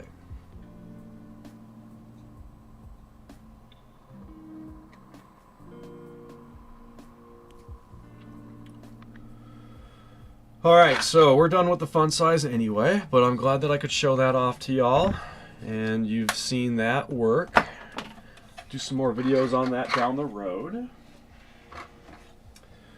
But let's get this Kingroon open up. So yeah, the one thing, I wish this Kingroon came with like its own little handle, and we'll probably be printing one for the KP3S Pro S1. If I can get that out of my mouth. So the original KP3 was just a Bowden style, and eventually they updated it into direct drive, a BMG direct drive. And the only thing I've had this for the last 2 years, and again I got it off eBay pretty much as they were eliminating them. So for about $1.50, I was impressed. I was, all right, another printer to work on and try out and experience, and it's been one of the main printers on my deck that I pretty much use it with Pet 1, and it's just been it's amazing. I can't even get over the quality that came off of it recently. I don't know if I can get this focused. Focus. But this is I don't know, some form of soda bottle. I think this actually might be one of the last official green Sprite bottles. So I have to hang on to this, as it's going to be history. I'll be all nostalgic next year when I'm like, I miss my Sprite green soda bottle filament. I can't find it or make it anymore because they've discontinued their green. But this is phenomenal. This came off of the Kingroon KP3S. Or, sorry, the KP3. The original. Bowden. And the only thing that I ran into, again, I ran it for almost a year and a half with this PET 1 filament. I had no degradation of PTFE tube, nor to the nozzle. So about a year and a half went by, and I finally had to change this out. And it was just to the point where it was easier, and I had enough stock of Ender 3 nozzles to just put a standard Ender 3 stock onto this. And so it still runs like a champ. It runs even better, than it was at stock. And so I'm not sure what the new ones are running with the BMG, if it's an all metal or exactly what's going on there, but from what I'm hearing, it sounds phenomenal. So we've got the SliceWorks Kingroon KP3S Pro S1, and this has, I believe, been specifically made for SliceWorks with a combination of Kingroon for partnership that they're doing. So you can buy it officially through Kingroon, but you can also go to SliceWorks. At the top, we got SliceWorks.com. You can hit that QR code. And the SliceWorks KP3S Pro S1 is a cantilever style 3D printer with linear guide rails on every axis. That's super. I saw this I think I glanced at it at IRF and just did not have enough time to even stop and peruse them. And so afterwards, when I was going through all my IRF stuff, I was like, oh my god, how did I miss that Kingroon printer? It had linear rails and everything. It was decked out. It was perfect. So we got, based on the Titan directed drive system with the 3:1 gear ratio, the Kingroon KP3S Pro S1 is able to print multiple 3D printing materials, including the commonly used PLA, flexible materials like TPU, hard materials like PETG and PCCF, as well as the abrasive and strong filaments like ABS and nylon. PA66 and the enclosure would be needed for that. But just like ABS and PETG, we can put our PET #1 filament into these units and get what I just showed you. Like, again, on the higher end units, if they can take it. And we've been having conversations whether or not it's safe to be using the PTFE tubes directly outside of an all metal nozzle.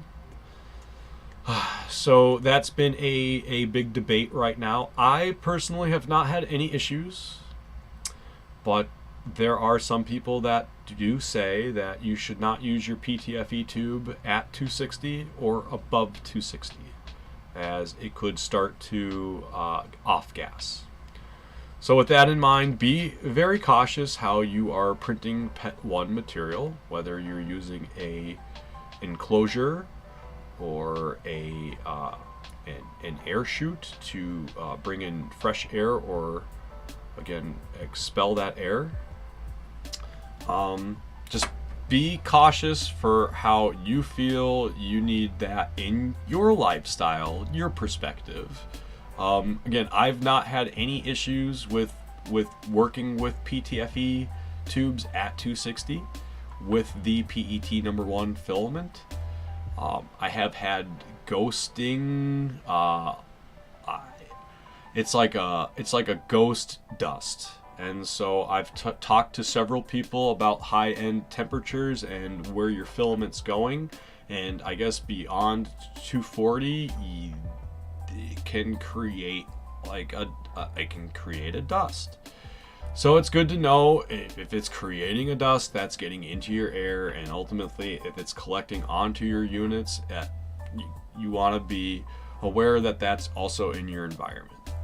So there, we could get into a whole topic about what's safe, what's not safe, what's safe for certain people over others. And again, I've not had any respiratory issues, and I work with this stuff like right next to myself, like daily. Some people have said that does not mean that in 2 years you won't have issues, but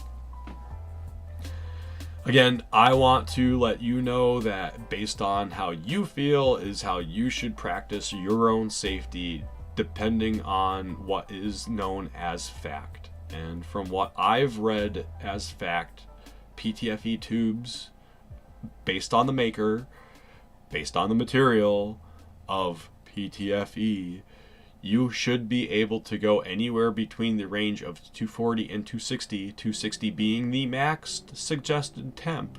You should be able to print at 260. But if you go over that, you could hit off-gassing. I've read more in the 300C range will create off-gassing. Some people have said at 260 there is off-gassing. There are multiple examples and reports of experiments from NASA to other people that I can't say, but eventually I will be listing a whole list and examples of just using PTFE tubes as well as PETG and off-gassing, as well as the safety temps are suggested. One of the main things that I personally have a hard time understanding and grasping, as well as being able to suggest to other people, is the fact that high-end temps melting with plastic, any people say that PLA can cause health issues. So if you feel like you have respiratory issues with anything that you are melting and physically 3D printing with, you should definitely consider your environment, how you're affected by it, how it's affecting you, how you can possibly eliminate those things. And I know when people start getting into SLA printing and working with the resins, not just so much physically with your skin, but respiratory, you want to not necessarily smell that. And if you can smell something, you have to think that you are bringing a particle into your senses, into your lungs. Some people are okay with that, and some people are not. So again, just be very cautious for yourself, for your family, for your pets. Birds, you know, we love our birds. Some birds can live to 250 years old, which is insane to me that you could literally have your bird in your will and give your bird to your family at your death. Like, so you don't want a bird that can last 250 years to die suddenly because they're in a room with off-gassing PTFE above 260 degrees, and which they have said that, you know, which can affect birds. Small little lungs, not human lungs, and there's been plenty of tests with rats, and the rats get killed to be dissected. They don't necessarily die from exposure, and the dissection allows them to see the exposure, but it doesn't necessarily mean they've been 100% exposed how a human would be exposed. So again, there's a lot of talking points about it. I don't necessarily mean to keep going on about it right now, but there's been a lot of debate within not just Recreator 3D, but other brands and just pet pultrusion in general. So we want to make sure that people are feeling safe. Primarily, if you don't feel safe, you know, again, get ventilation going on. All metal hot ends are suggested over using the PTFE directly at the nozzle. So you can have, you know, again, all metal heat break, which will go down into the nozzle, and your PTFE tube can connect to the top of that. So there's about an inch or two of all metal. So if you are worried about off-gassing with PET1 or PTFE at all. Go with a hot metal heat break. So with that in mind, let's get this SliceWorks box open. I don't necessarily want to compare it to the KP3.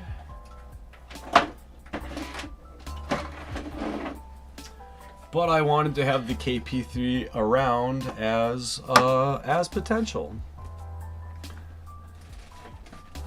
Being the first Kingroon around, I thought it was kind of nice to show that off. So let's see how we can work this out. Should put it here.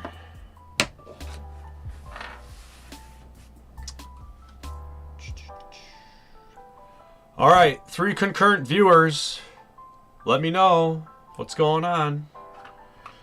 You're either still here or you're asleep. So let's see if we can move this around. Let's try to get it here. We'll open it up. And hey, yeah. If you don't know about MakerBox, check out MakerBox. Josh over at MakerBox, another Josh, joshing around. But they got a lot of different filaments, samples that you can do there. At the Alien 3D. They've teamed up to just give you a good monthly supply of 3D filament every month. Different suggestions and filament samples. There's a lot of filament out now, so it's good to know what brands are good for you. Whoa. Oh, we got a sticker.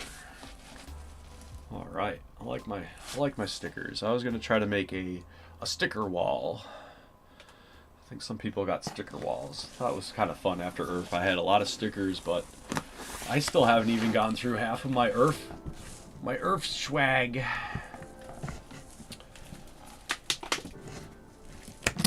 Okay. I don't even know. I can't see right now, so we'll see what this is giving us. But yeah, we got our instruction manual.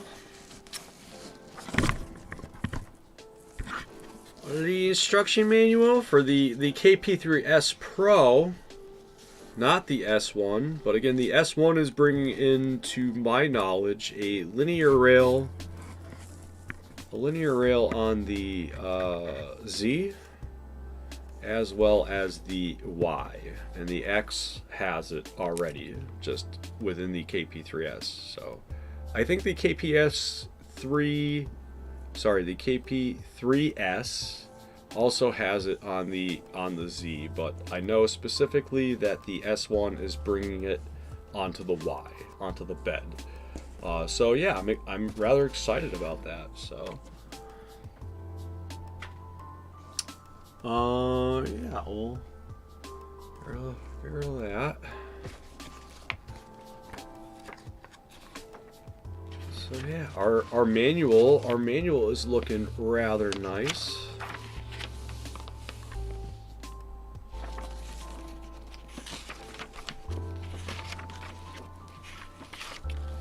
Cool.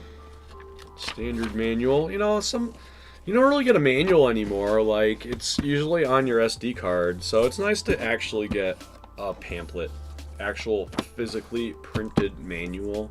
I know I specifically worked on manuals when I sent out Recreator 3Ds. It was really big for me to just have physical paperwork that people can actually hold, open up, and read. I know the majority of you didn't, but it's okay because we at least had it, and it was there. I know why people don't. It does cost more money. It does take more time.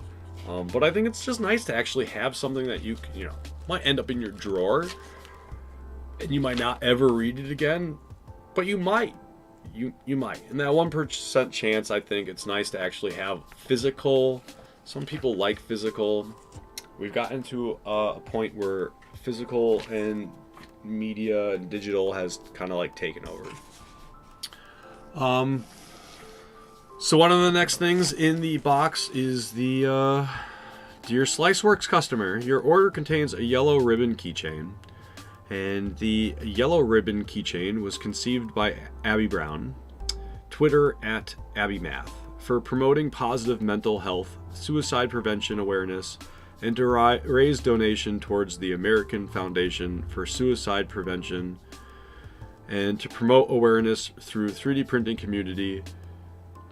She will donate $2 for each person who downloads 3D prints and posts a yellow ribbon keychain photo to Twitter or Instagram using the hashtag yellow ribbon 3D print by December 1st. So unfortunately, we're far past that. All we ask that once you've received your order, download 3D print and post a picture of the yellow ribbon. That is awesome. I know I was trying to work past this prior in November to actually do some of these, but the fact that they've worked out with SliceWorks to actually put this in amongst my prior talking points in this video is amazing to me. This is amazing. And we need more companies that strive to help promote stuff like this. This is just great. So to further up, you know, they were matching each order in November 5th to December 31st with a $5 donation to the AFSP for up to 100 orders that mention the hashtag. So they believe in this initiative, and we hope you will support it just as they do. So yeah, when I first found out about this, and it's still going on, I don't know if they've extended it or if it's just now a thing. But again, if you know anybody who's struggling this month, last month, next month, any time, if you are so humbled like Anna to see a stranger in the grocery store and feel they look a little down, they could use a blessing. Maybe you ask intuitively from Jesus or Spirit or whoever you're guided by about how that person, you know, why they're near you, if you know you feel like you need to know, and if you feel like you're guided to help somebody, to just say hi to somebody, to just acknowledge somebody else's presence as a human. I think that can go a long way. A lot of people don't just acknowledge other people for existing, and I think some people just don't even know they exist some days. To have somebody else say, like, you exist and I confirm you can go a long way with some people who have a hard time just, again, being alive from a day-to-day basis. So this is awesome. Thank you from everybody. So let's get this out of the box. I'm gonna move this camera and hopefully we can see things here. Let's move it a little closer.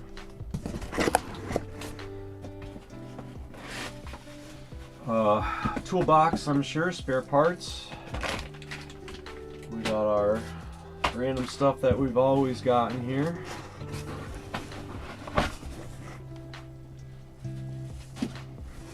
And yeah, we got our Z-rod over here. Our little rolls of filament like we're all so used to. Okay. I'm just trying to see right now what else we can take out. Our spool holder.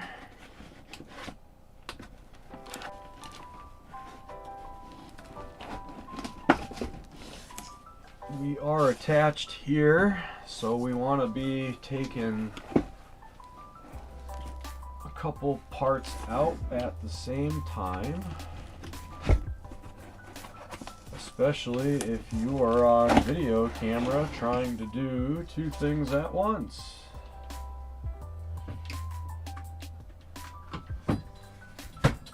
Okay, so looks like we got our Z-rod here. And then nothing else. So let's get rid of the box.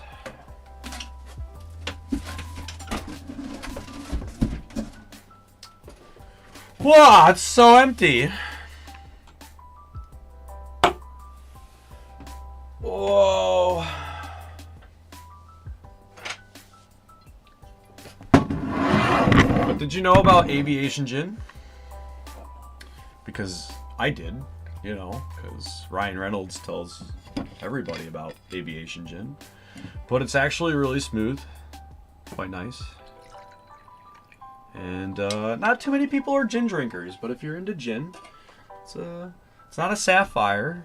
It's a little drier, but it gets you good. All right, 2 concurrent viewers. So thanks for being here. If you're so concurrent, give me some Q&A to work with. But yeah, right now, standard 3D printer going on as far as what we got for build and how it's been packaged. So far, no complaints. We got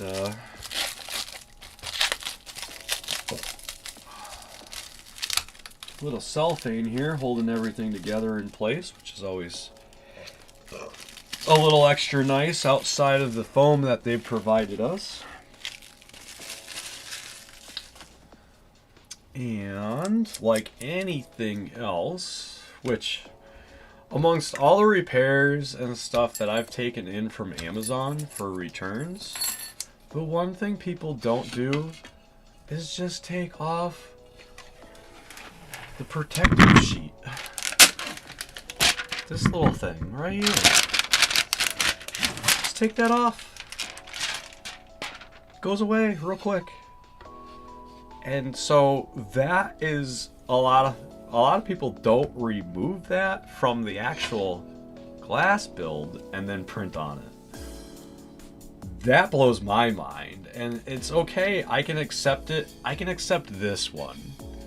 But if you've got a magnet sheet and they haven't applied it and you see this blue, take it off. Take it off. Because you're likely not going to, and then you're going to put down your magnet sheet. And then your magnet sheet is not going to be properly adhered to your actual metal bed.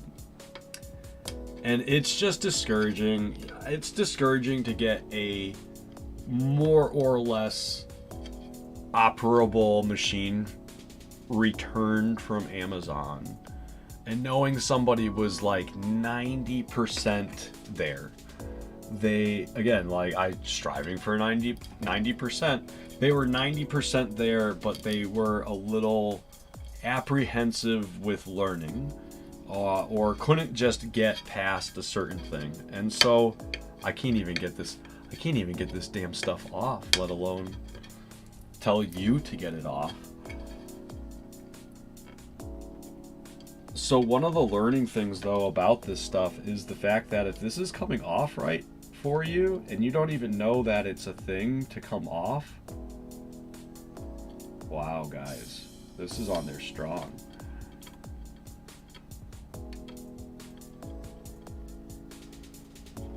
Oh my gosh.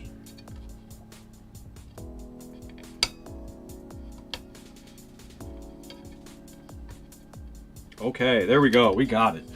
So again, if this maybe was something that I couldn't even get off, maybe I'm just like, screw it. I'll just throw my metal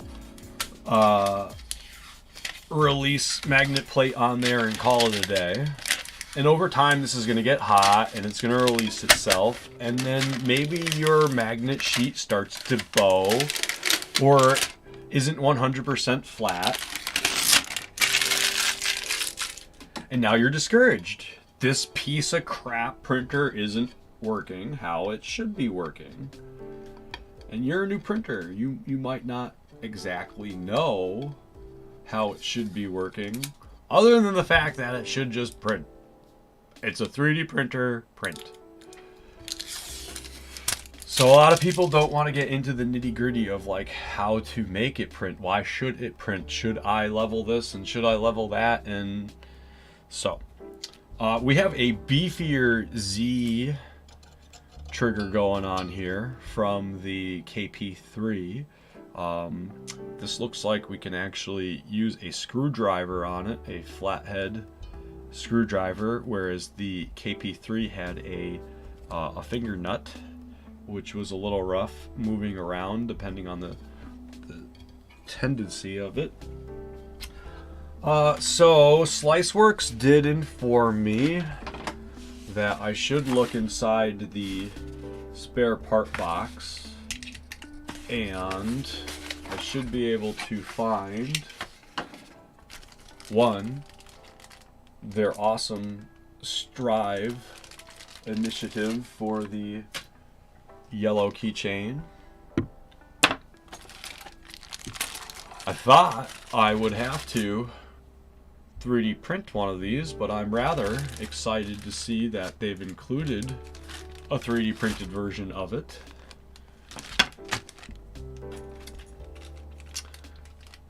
SliceWorks did inform me of the yellow springs, and so currently on here are just the basic springs, and I can see the upgrade to put these on. And I think I might do it just while we're doing it, because why not? I got another hour to stream, and I think we'll have this up and running by then. So let's just add them because SliceWorks told me to. And yeah, like anything else, we got all our other fun stuff in there: SD card, USB card, USB slot, some screws, all the jazz that we'll be working with. But for now, let's just gonna unspin these real quick. Nothing crazy. Ultimately, if we're undoing all these, we got to make sure that we're level afterwards. Now, not to say that a majority of these come out level. Anything from packaging from the facility to literally getting it to your hands could make anything on this unit unlevel, untrammed. So there's a big difference between bed leveling and bed tramming, or just having your unit trammed in general. So with the normal springs, I could have just left these on here, but these yellow ones really add just more less ability to less error. So it's like one of those things that, like, you know, this spring to that spring is a dollar in comparison, and maybe it was an afterthought of, you know, we're working on our S1 unit, we want it to be pro, we want it to be as good as it could be, and that would have been adding these. So because I'm assuming most of this is done in the factory, again, that was probably an afterthought, but at least they included them. It's not an extra $5 or $10 that you need to spend elsewhere.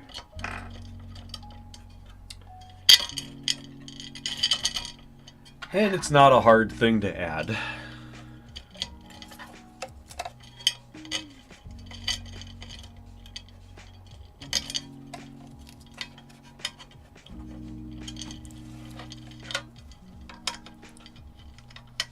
So once you got your screws back in, put a little tension on them, and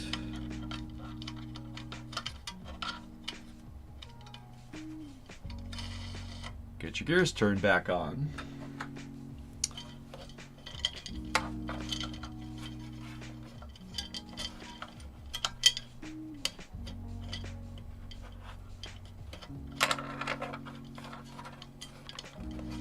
So one of these things, again, you'd have to do a bed level, 100% bed level after this.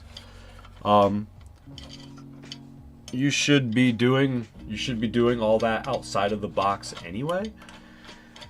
At least for these type of units that I feel.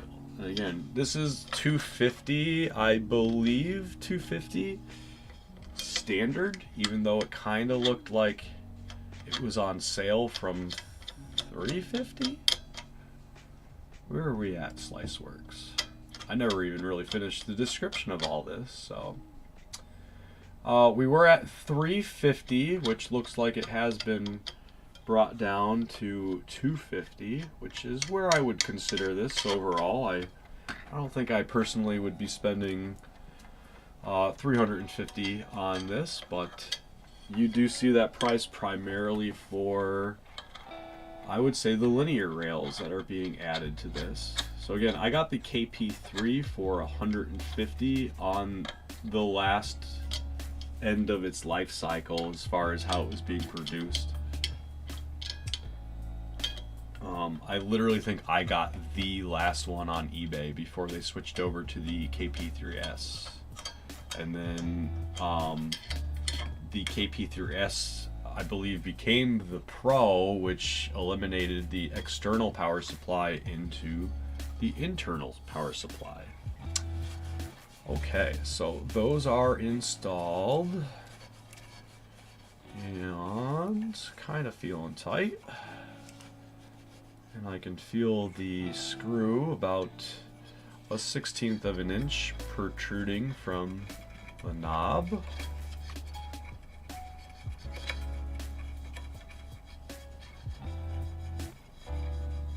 All right.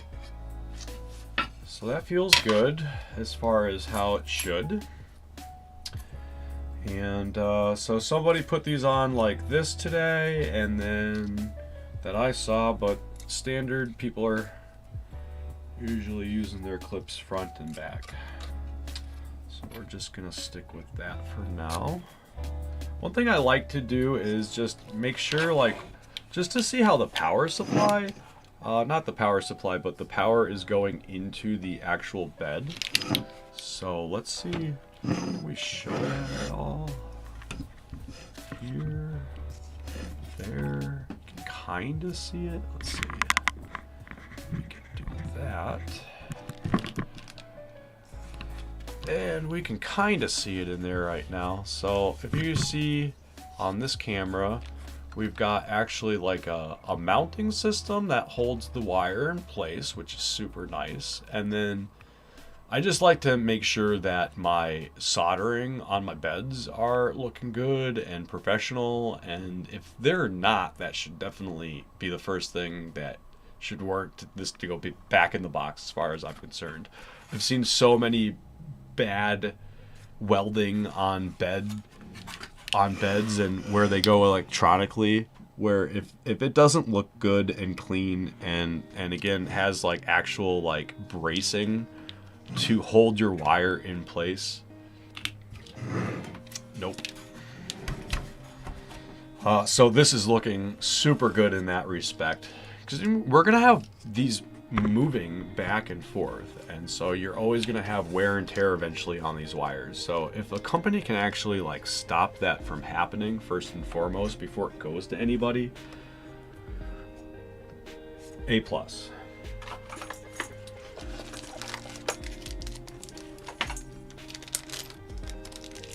So I should probably look at the instructions.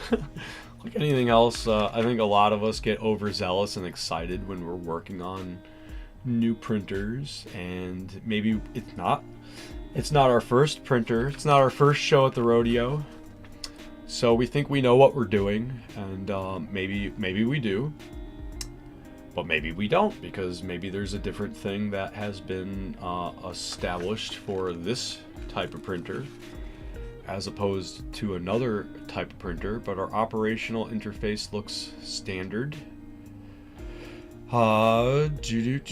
Looks like I'll just be doing a normal bed leveling. And I've got motor off, and leveling, so I can do either or. And then we're going to install with a insert the cantilever into the base and tighten the screws. I've got my M5 screws on the base, and then my M5 by 30 screws on the back going forward.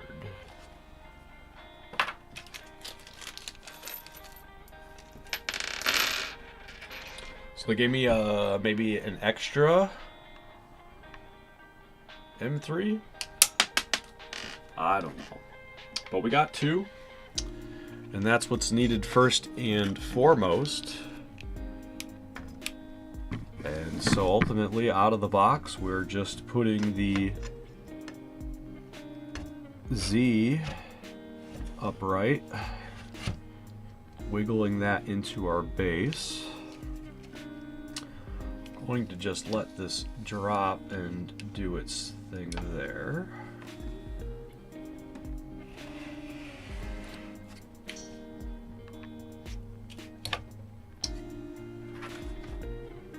So, we're installing the T8 lead screw as a second step, so just making sure about that. We did get as well a third M5 by 30 screw. So it's nice to have those extra screws if need be. I'm putting in the M5 by 30 screws first to kind of just get us in spot. I think that will be the easier screws to install first, so that I can flip it upright and then install the smaller screws. The instructions don't tell you either or. So for me, I believe the 30 screws make me feel like we're getting structurally sound. They're obviously going through a couple holes here that they're made to go through and then tighten up on the other side.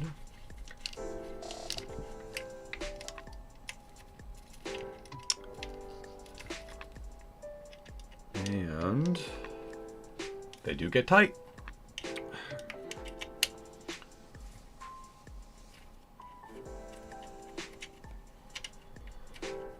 So that's not too bad. Like if I wasn't talking and talking and talking and talking and talking and talking and talking, then I'd say we've got this together out of the box in just a few moments. So just flipping it to the side here, again, keeping in mind that you're not 100% resting on the weight on the gantry arm, but it will allow us to get our other two screws in place.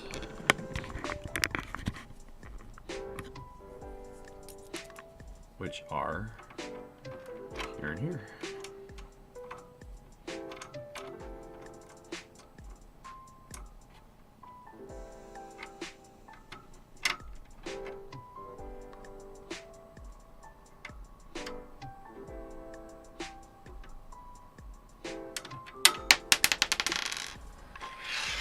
Oh, and like anything else,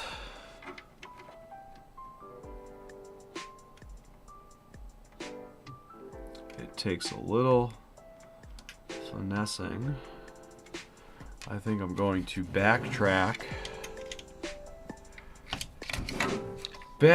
a little. Just unscrew these a little so that we're not too tight. I think that might be part of my issue right here.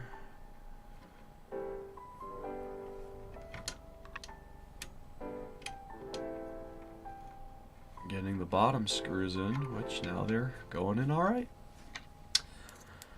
So make sure you're not over tightening all your screws.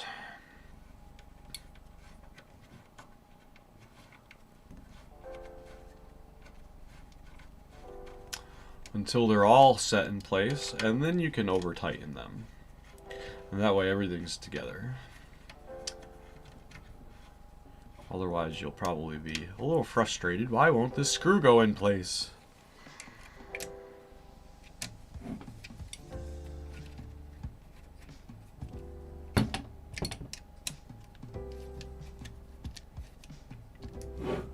All right.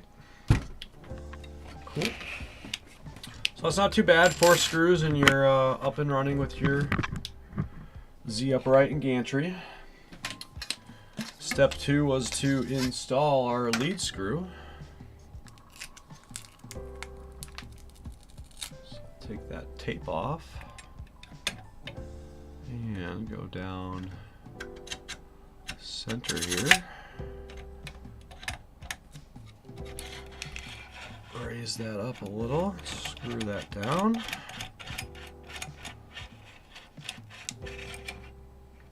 And it does look like our lead screw coupler is a little loose.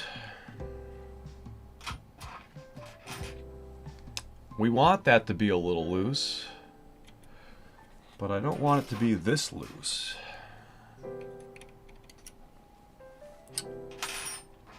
So I'm just going to tighten those down a little.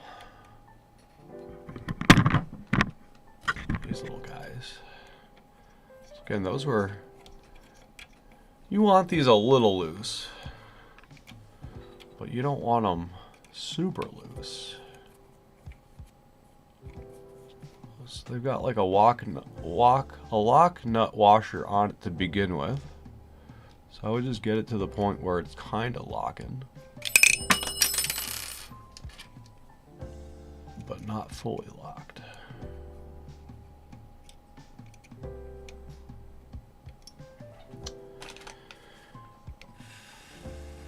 And we want that to sit into its coupler. See that there?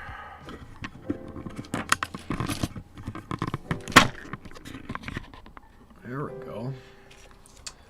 So that's going to go into the coupler. And I'll just unscrew this, or screw it up a little so we can see where it's going. So it fits right in there nicely. Alright. We don't want it to necessarily be sitting on the shaft itself, so we're going to just rise it up a little and tighten that into place.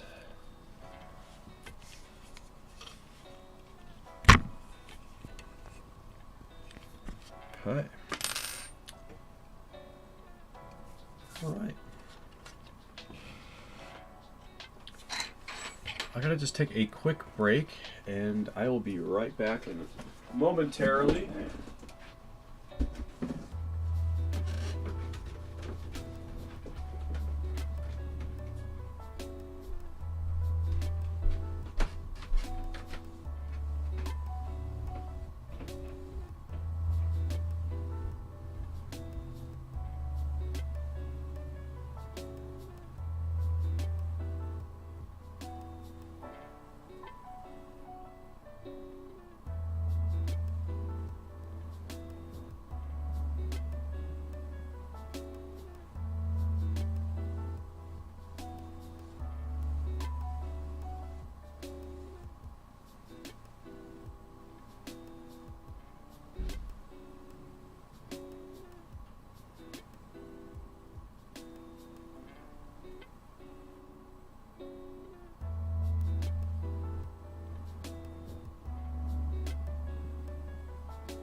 Okie dokie. All right, so we're back. We're still with our Kingroon. I got the handle. I think I could install that, but I like my spool holder, and that kind of acts as a handle. So I'm gonna just install one of those real quick. It doesn't come with one, so if you're all like, oh, how did he install that? Where'd that come from? Again, this is my own personal, but I just like the way I think it's gonna really keep this printer how it needs to be kept.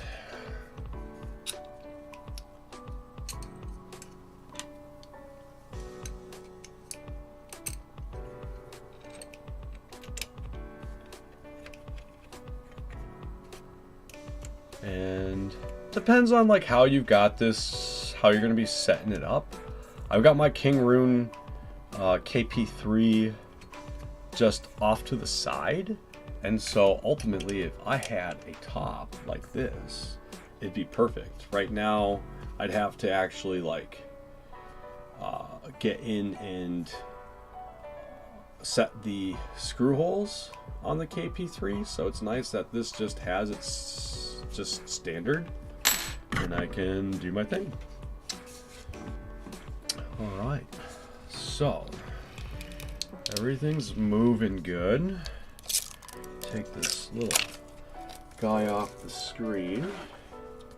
We want to make sure that our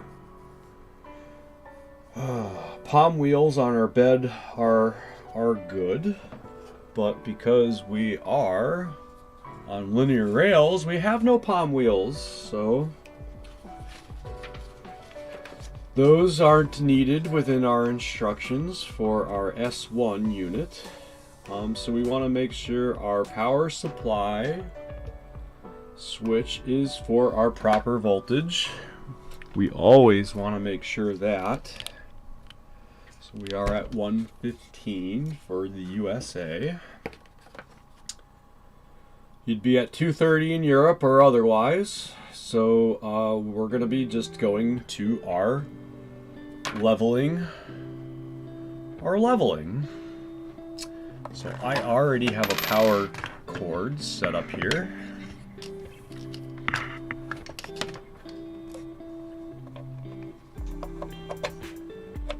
Okay.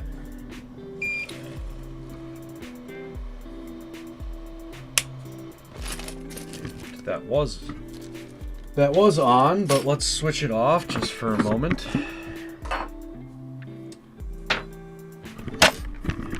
try to put this back on.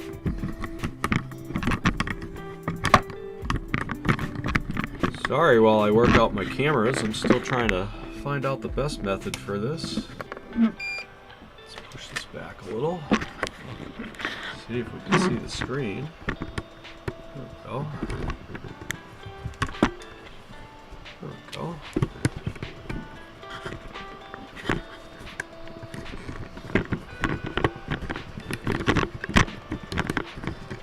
Up. Get in there. Oh my gosh.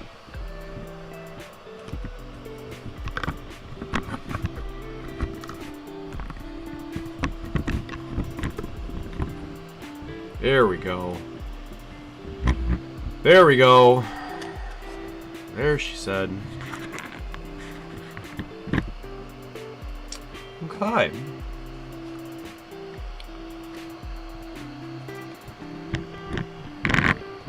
if I can not have our light glare.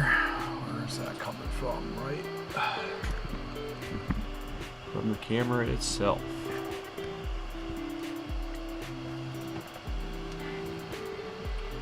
Right from the camera itself. Alright, so we got preheat, home, move, leveling, settings, and printing. So we're going to be leveling.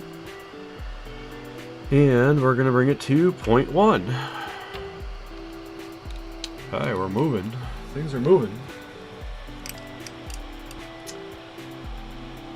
So should we use Should we use the PLA that came with it, or find some other PLA that didn't come with it? Because I still gotta open up my slicer, and we still gotta figure that out. And let's see.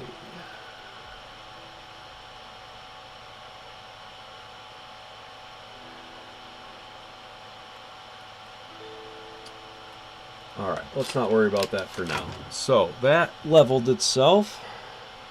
And it looks like it's going to drag a lot. So, let's just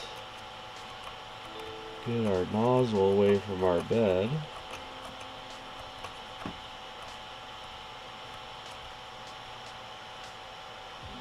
And it's a good thing they gave us those yellow springs, because those yellow springs just work a charm.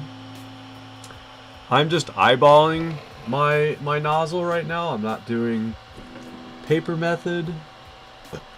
I'm sure some others can agree that paper method isn't necessarily needed if you can visually eyeball where you need. A lot of us are doing BL touches. I personally don't like BLTs. I like my bacon. I don't like my lettuce and tomatoes, so I don't want it in my 3D printing. But that's just me, and you still need a level bed, even though you've got a BLT.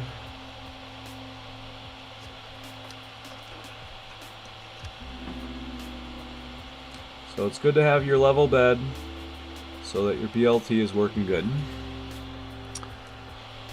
So I don't know how I'm feeling this screen. I didn't put the rest of my latches on, so I'm gonna have to redo that point. And put that on here.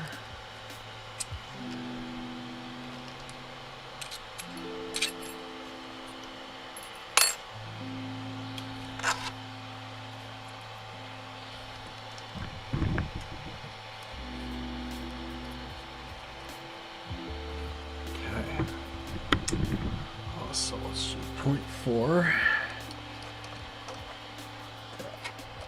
level. Oh, what did I touch? Okay, apparently I touched the corner for level 2. So let's just get back in here now that we've got our.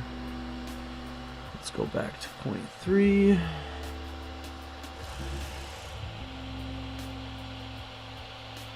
Moves relatively good.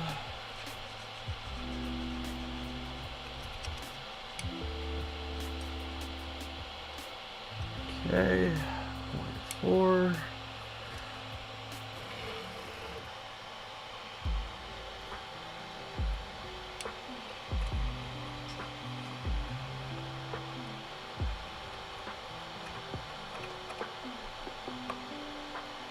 So if you can just see like the spotlight of a little bit going through from where your nozzle and your bed meet, then you should be pretty level.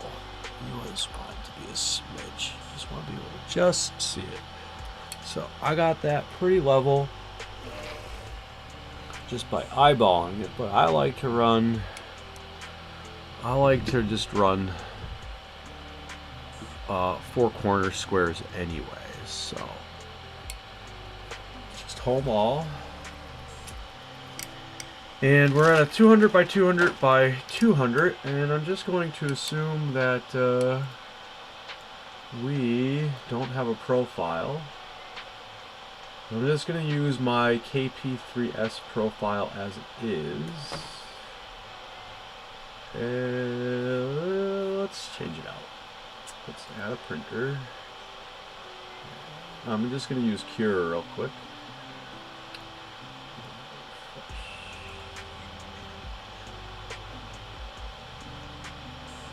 The Kingroon, unfortunately, yeah, the Kingroon's in here, right? Cool. So, again, using Kira. You got the 5.0, I believe, right? You can do the Kingroon KP3S. Let's add that. Because we're at a direct drive. That was at 180 by 180 by 180. We're going to just switch that to 200 by 200 by 200.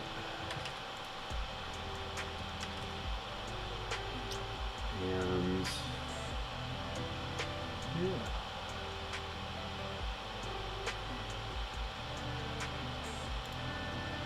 Okay. And let's see where our extruder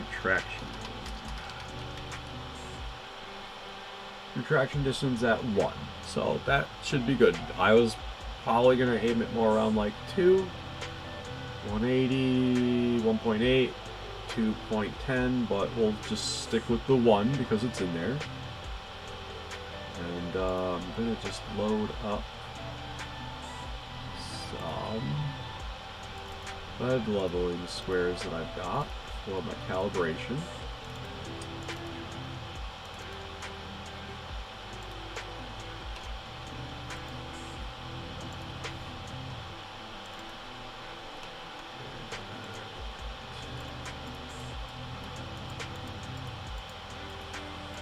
Oh dear God. Alright, so that looks good. So let's see, what do the instructions tell us? I want to kind of see this as a noob. We leveled, we're in our 6 bed leveling, we leveled, I checked out my diameter, you know, like we said, we want to make sure we're not too low, not too high, just right, like Goldilocks and the 3 Bears.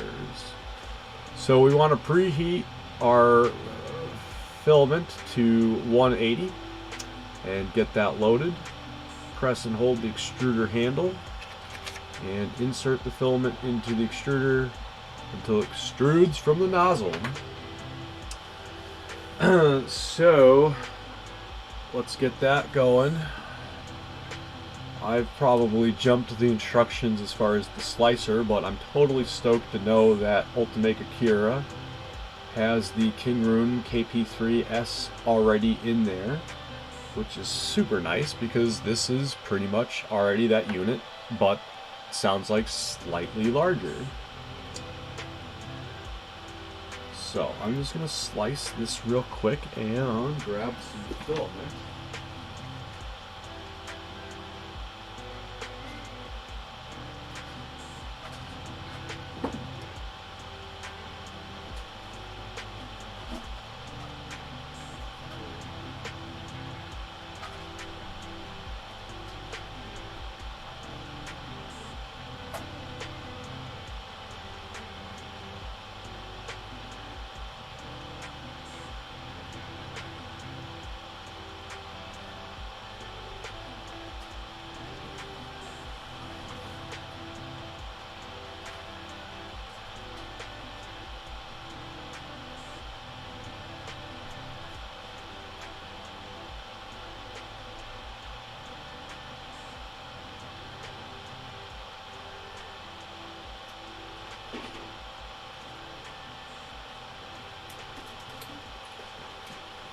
Okie dokie. So I've been using this plastic filament from Toner Plastic. It's actually kind of close to my hometown. So that's been relatively working for me pretty nice. So we're going to heat this up. You see that there a little better? Yeah, a little better. There we go. So let's preheat, and it looks like I can change the temperature around. I like that it's at 10°C to begin with. Let's bring it to 180. I'll just bring it to 210, just because that's where I'm going to be at anyway. And in my slicer, still got my cookie hidden.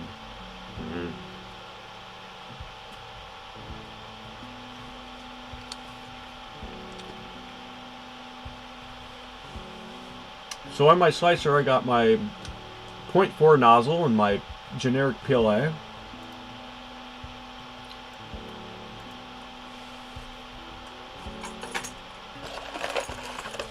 Kingroon and SliceWorx has given us our standard USB.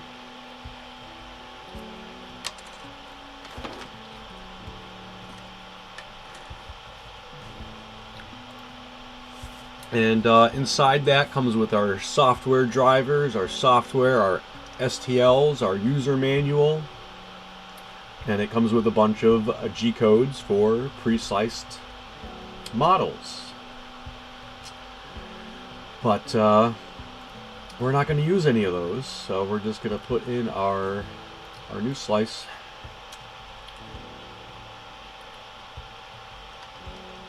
I'm just going to call mine squares. And we've saved it. We're ejecting it. We are putting it into the side SD card. Alright, so now, question. Put it in top to bottom, right to left. And why is it having problems? So we put it in upside down. Yep, and in. Cool. Alright, so we're heated. We are going to install. Insert the filament. See that there? There we go.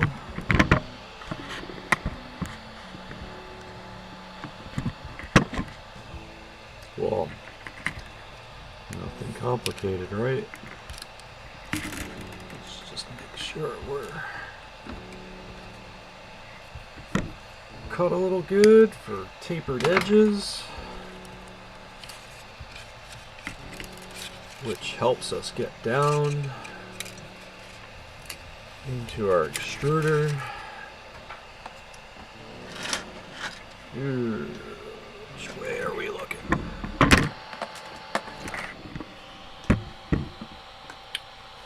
Where are we going, George? Alright, hi, you can see me now. So one of the things I didn't check was the tension in our pulleys, but everything seems pretty tight, and when it was moving around it sounded pretty good. So we are at temp. We've followed the directions as far as leveling the bed, loading the filament. We want to online printing and TF card printing. Online printing, connect the computer via USB. So online printing is not recommended. TF card printing, after the leveling, insert the TF card into the printer and select the file to print by touching the LCD.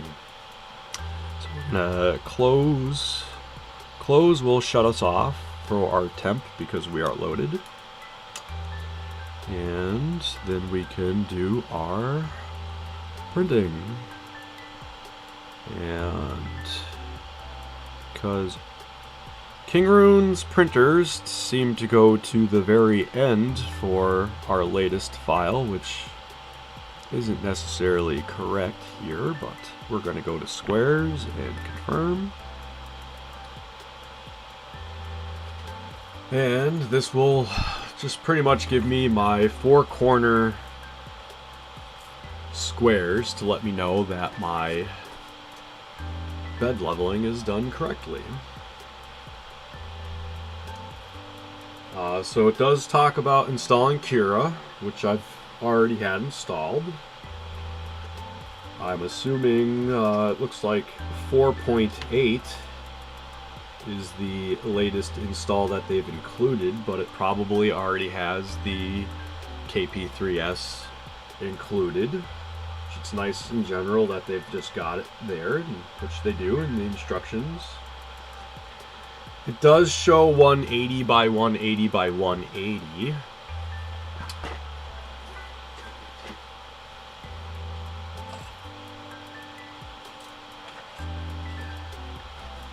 And I think that's more of a KP3S before the Pro or this one. So we are at 208 by 208. So 200 by 200 by 200 should suffice. And we want to select our language. And so Kingroon has already configured appropriate parameters for printing on this printer. You can directly click on Slice and save G-code file to the TF card. So if you're installing this printer for the first time, using it out for your first printer, you'll definitely want to install the Cura slicer that comes with the printer, and that way everything will come pre-configured for PLA, and you should be able to just load and print. So I am taking the unnovice route by already having Cura installed, and again, my end to make sure that I'm printing and leveled correctly. First and foremost, I like to print my bed leveling squares. So it's one thing to feel for accuracy in your bed leveling. It's another thing to then print and make sure 100% that it's leveled. So I'm running some bed leveling squares right now, and that will let me know that my bed leveling is good, and then I will run, I believe, just a standard square block. Nothing crazy or special, but something fast so that we can see that we're printing. And then depending on where we're at for time, and we might print something else beyond that. Right, so we're getting yelled at. I don't know why.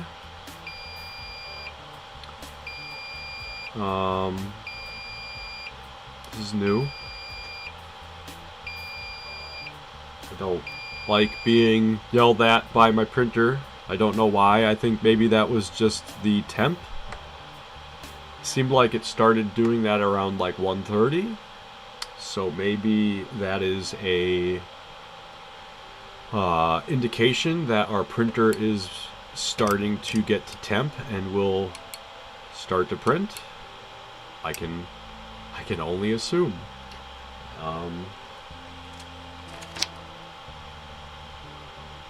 So nothing in the instruction manual says that, at least that I can read, that it says that it will be letting us have a timer go off. But good to know that it went past that. Doesn't seem to be an issue.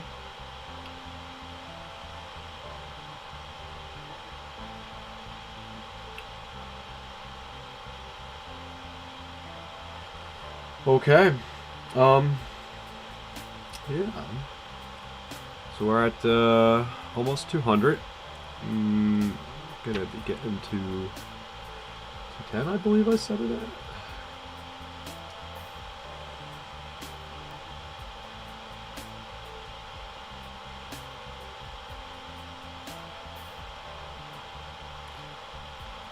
Okay, so for some reason I'm at a pause. Going to hit resume. I don't know why we're at a pause, but my first layer looks like it's going good.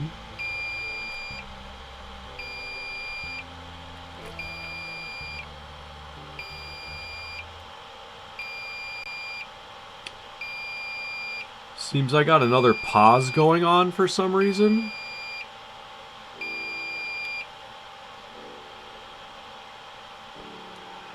Filament runout sensor, you guys, I 100% forgot, and one of the things about the Creality Ender 2 Pro, they call it a Pro, but they did not include a filament runout sensor.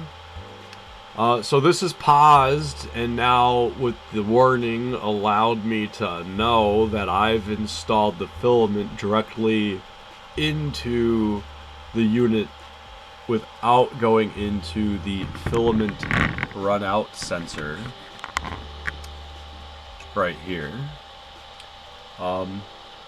So knowing that it pauses and can resume, I'm going to just move forward and run this print.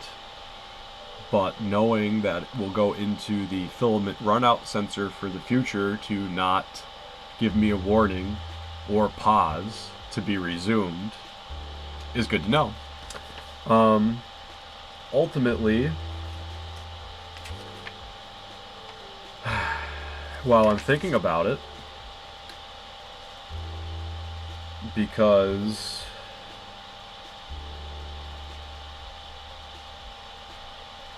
the instructions don't mention anything about the filament runout sensor. So we add our filament, we click on preheat, we click on plus to increase the extruder temperature in between 180 to 200 C.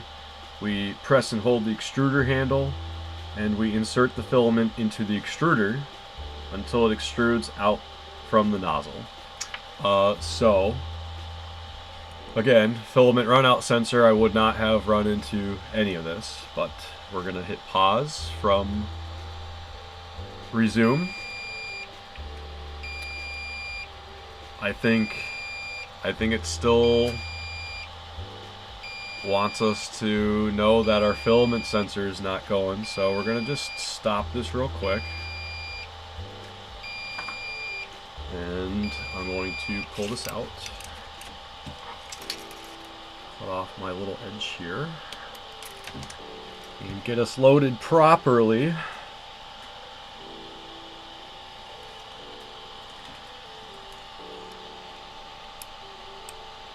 So I have my filament on the top here, which again they gave us these little feet which would normally sit here and hold my filament, which would then spool it upwards. So there's a part of me that likes how things are at the moment. I'm not sure I'm digging that filament runout sensor where they've got it.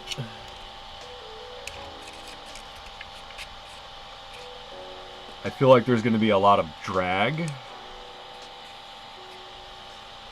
And we could put a PTFE tube in here as well, just to help guide things easier. But that kind of defeats the whole point of having the direct drive. So, anywho, we're installed there now. Let's go back to our print, which should auto home everything.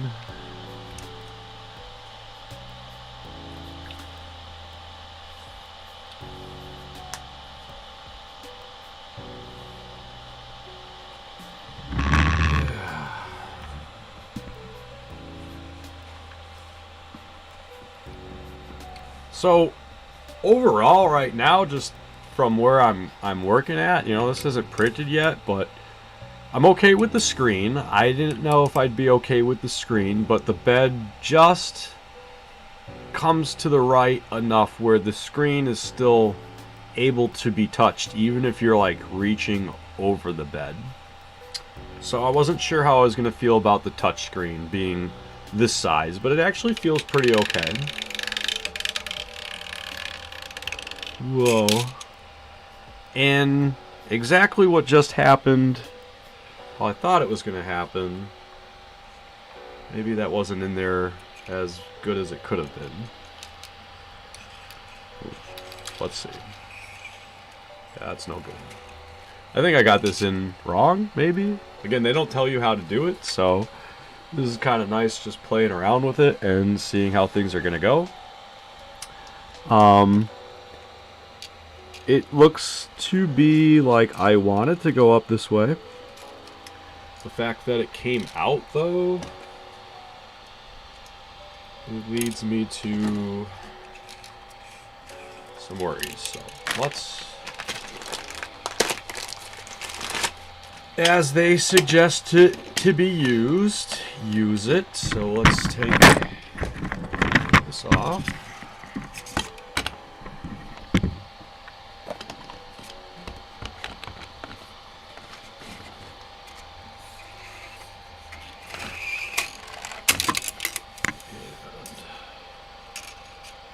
Back inserted. And we probably got to tighten up this a little to make sure that that's not going anywhere once we're printing. And we're printing again. You can see we're still getting that first initial layer line in there. Now that I've got the actual spooler mount that they supply, we do have that proper edge going in there and then feeding upwards into our head.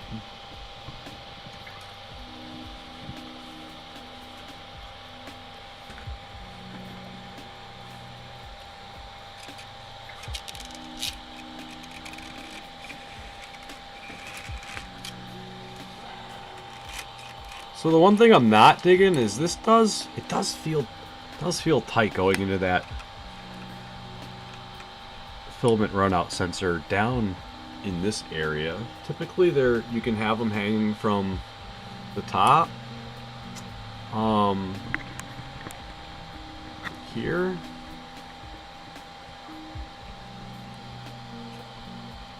And I'm sure the direct drive's like a decent direct drive once it's installed and secured too, you know.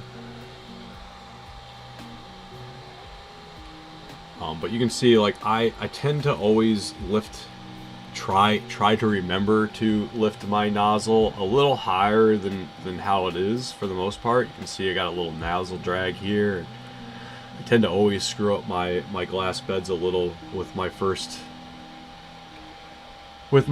layer level. So it's good to know, you know, that your nozzle isn't directly on your glass bed, because you will screw up your bed as well as your nozzle. So 6 to 7 years now 3D printing, it's something I still tend to do. Unfortunately, I can never quite, you know, and this is just where you're telling too where your bed is level to where it isn't. And so for the most part, you know, my front right center is very close to the nozzle, whereas the rest of them are looking pretty good. If you're not printing at all onto it, you know you're far away, and then eventually you'll end up with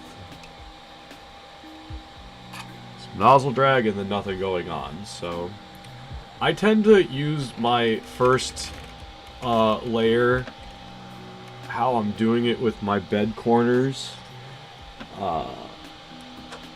to let me know again that my nozzle's doing pretty good and on that first level, and it just allows me to manually level otherwise. We aren't working with a BL Touch, so we do have to make sure that our initial bed leveling is good on this unit, which it seems to be working out pretty good.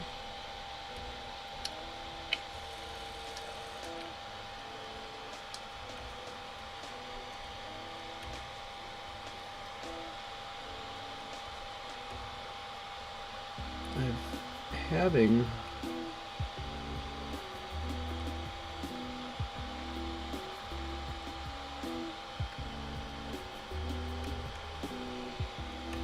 some slight issues. We definitely have some filament drag going on. I know I got that kind of set up here, but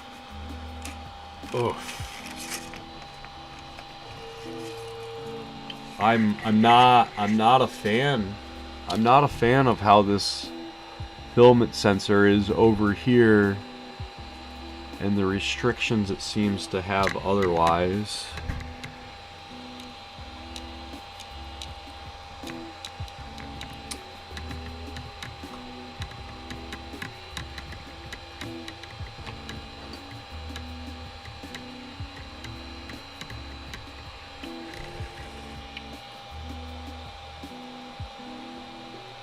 But other than that, it seems to be going pretty good.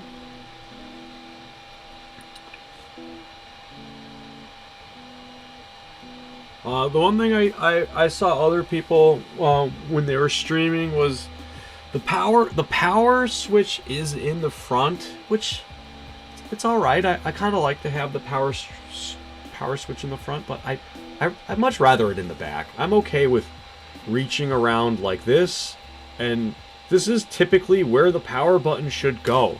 I was asking people if they were right-handed or left-handed, because it's kind of good to know for your own unit if you're like making units like the Recreator 3D. And yeah, like front left for me, or front right rather, in the front, like I could easily shut this off. And I feel like power buttons in the front are always kind of one of those like hit or miss things where, like, you know, your kid could come up and just shut your printer off if you've got kids running around. Other than that, it's nice to just have it in the back, and you just, if you're right-handed, it's right here, and then your power supply is on the left of it. Even if it was on the right or the left side for left-handed people, you could just easily like reverse it if you're designing these things. So to have it in the front, I'm kind of curious how they've got this on the inside, because it could be very well managed, but for an extra like 6 inches, they could have had maybe the power go into the back rather than only shave half of that length to put it into the front, because they're trying to just use stock and standard material rather than an extra 3 more inches and have it be custom. So my one complaint is the power being on the side and in the front, where it could be on the back, and then your power cord isn't awkwardly on the side, it's just in the back. And this filament runout sensor so far is not jiving for me. But outside of a very bad first bed leveling, which I could have easily avoided if I used some paper, so, you know, we can all be mindful about Josh's lack thereof. The only thing else that I think I'm a little disappointed at is that this is a spatula that came with another printer, but we have a glass bed, and it doesn't seem like they included a spatula. So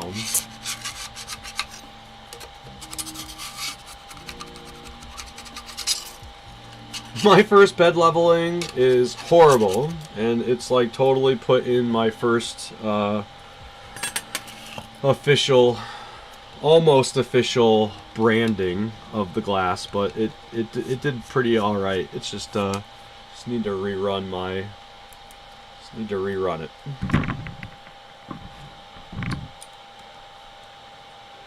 So I'm just going to rerun and make sure, let's see, make sure the quality's where we want it to be. I think I might have been at what? No, we're at 0.2. We'll stick with 0.2. Let's do 3 on that layer height, initial.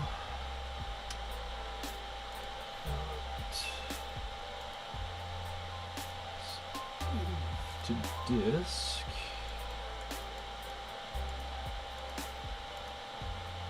And one more. Gonna throw that box calibration cube that I've got. Slice that as a box.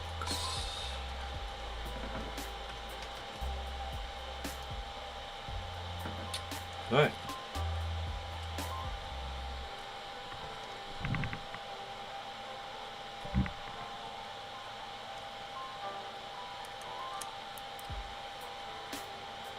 So let's try one more time for our squares.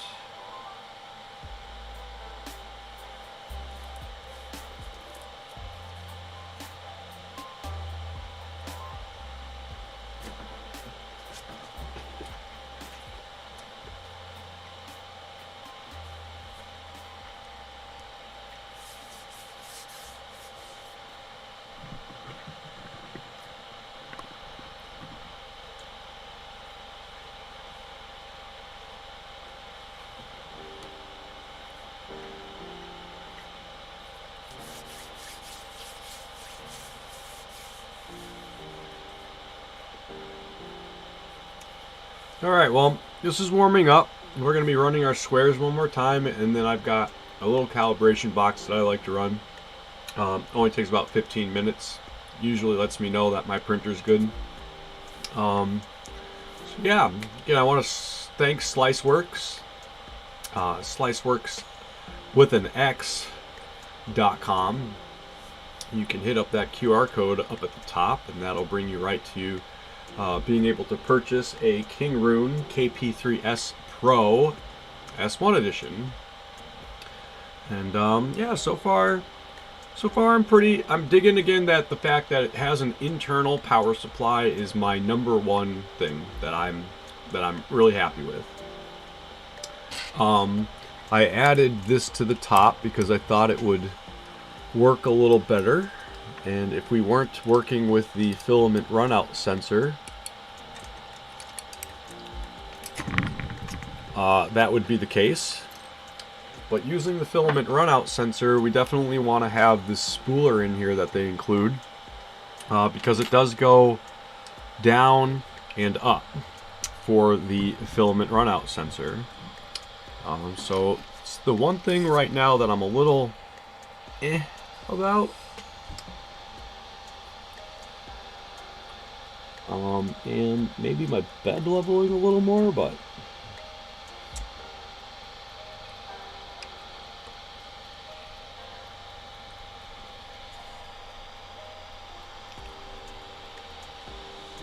I don't know.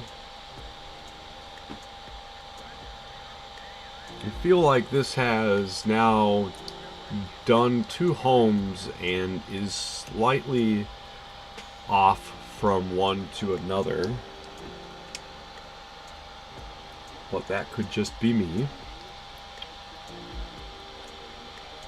This is why I like to do the bed corner test, because you can manually adjust. I like to add the skirt, a longer skirt along the side, because you can start initially adjusting to the skirt, and then eventually home in your corners. So things are looking pretty good now that we've been able to manually kind of assess how that's laying down on the skirt. I like to feel it sometimes.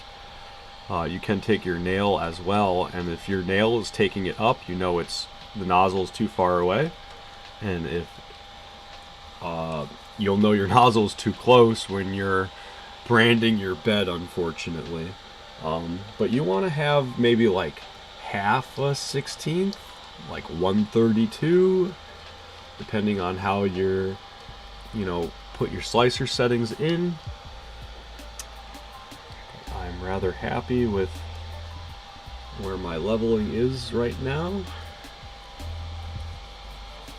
I like to say that you should learn how to manually level your bed and get that down before you just focus on your BLTs. I don't use BLT.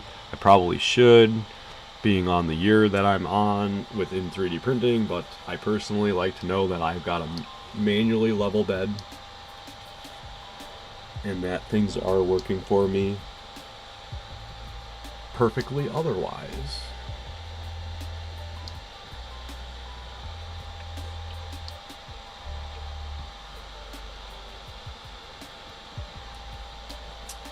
Okay.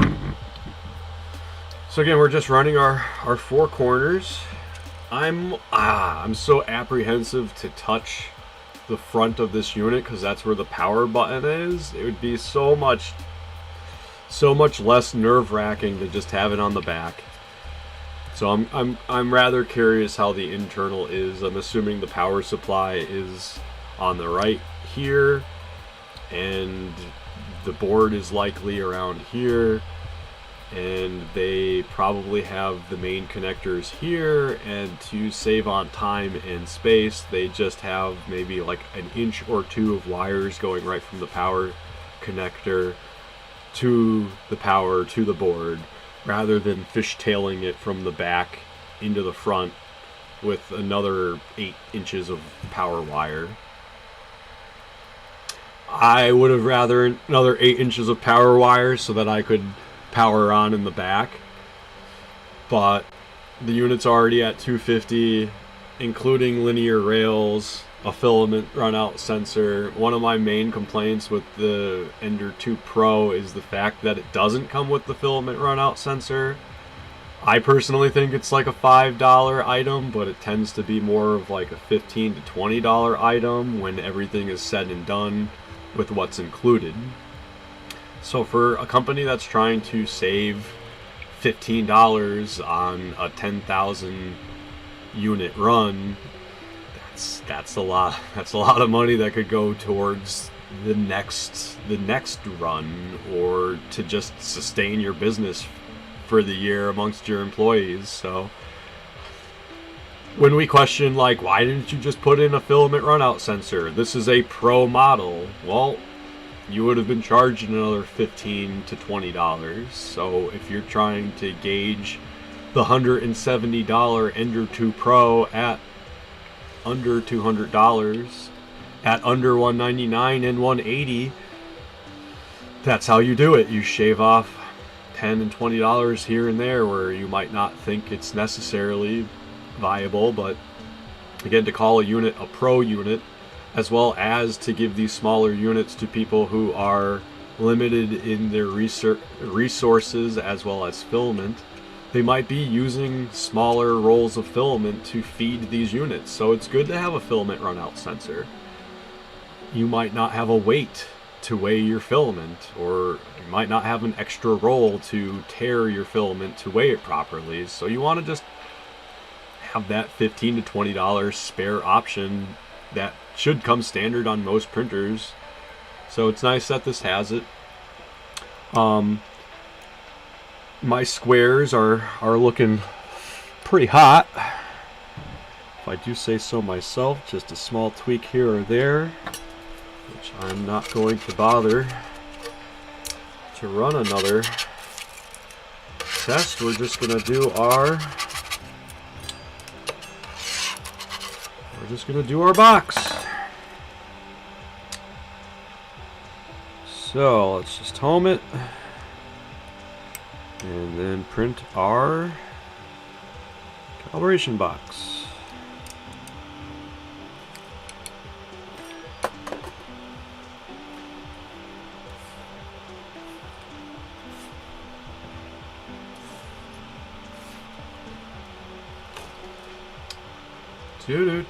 I have to apologize. I have lost my YouTube window, and Titan's Revenge, you're back.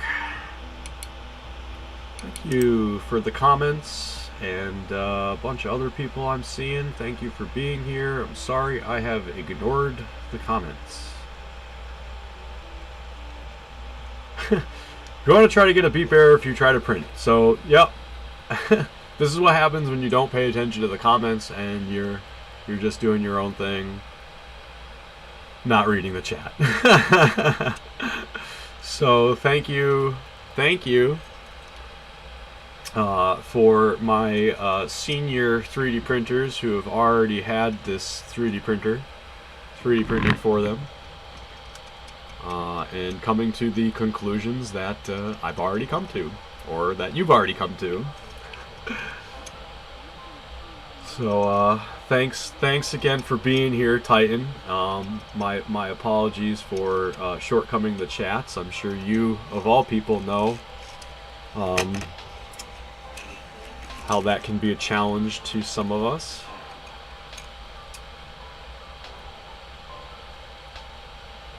And yeah, so definitely SliceWorks probably should consider either revision of the manual or just a little something like a standard piece of yellow paper that says like, hey, remember to load the filament runout sensor, otherwise your printer will be angry and beep at you. So again, if you're first time 3D printer using this, you just got a $250 inexpensive printer that somebody like me has told you, Kingroon KP3S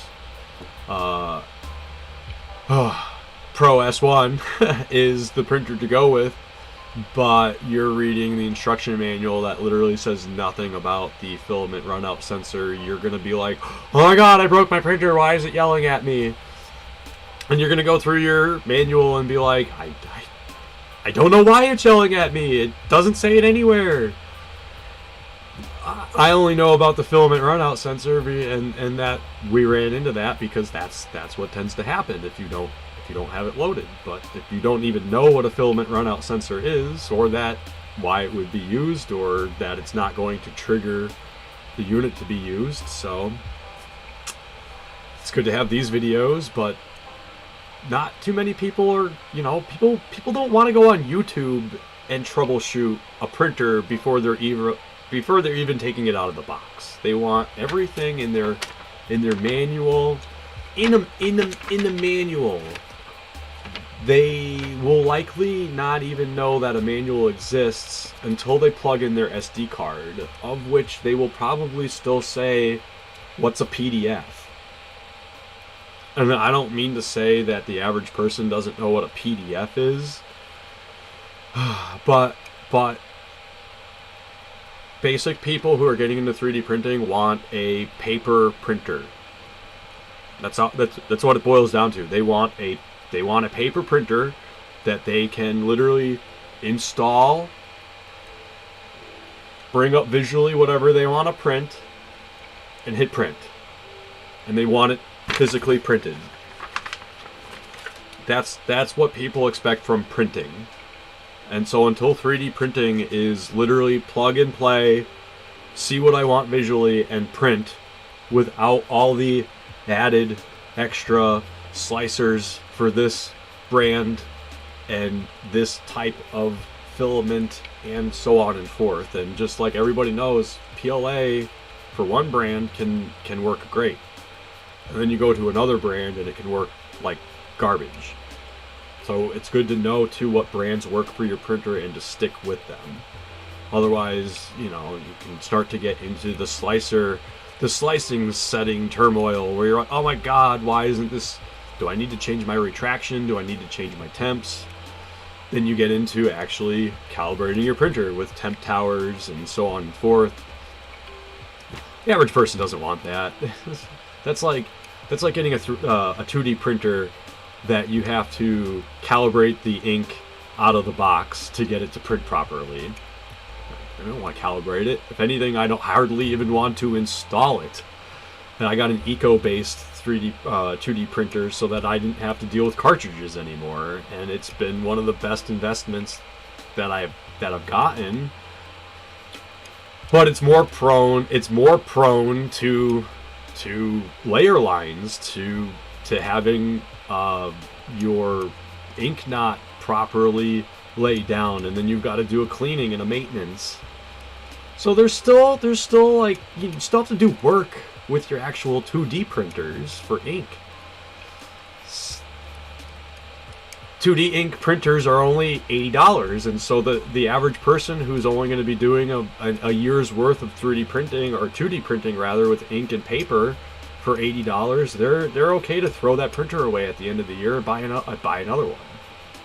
And all the eco cartridge units have almost made that even more of an incentive by making cheaper printer heads. So like, if you're taking away the price structure of a cartridge that brings in the company's money, and you make that eco and friendly, well, they gotta get their money somewhere, so they cut the cost of the print head. So now the print head isn't printing as good as it could have been with an ink cartridge.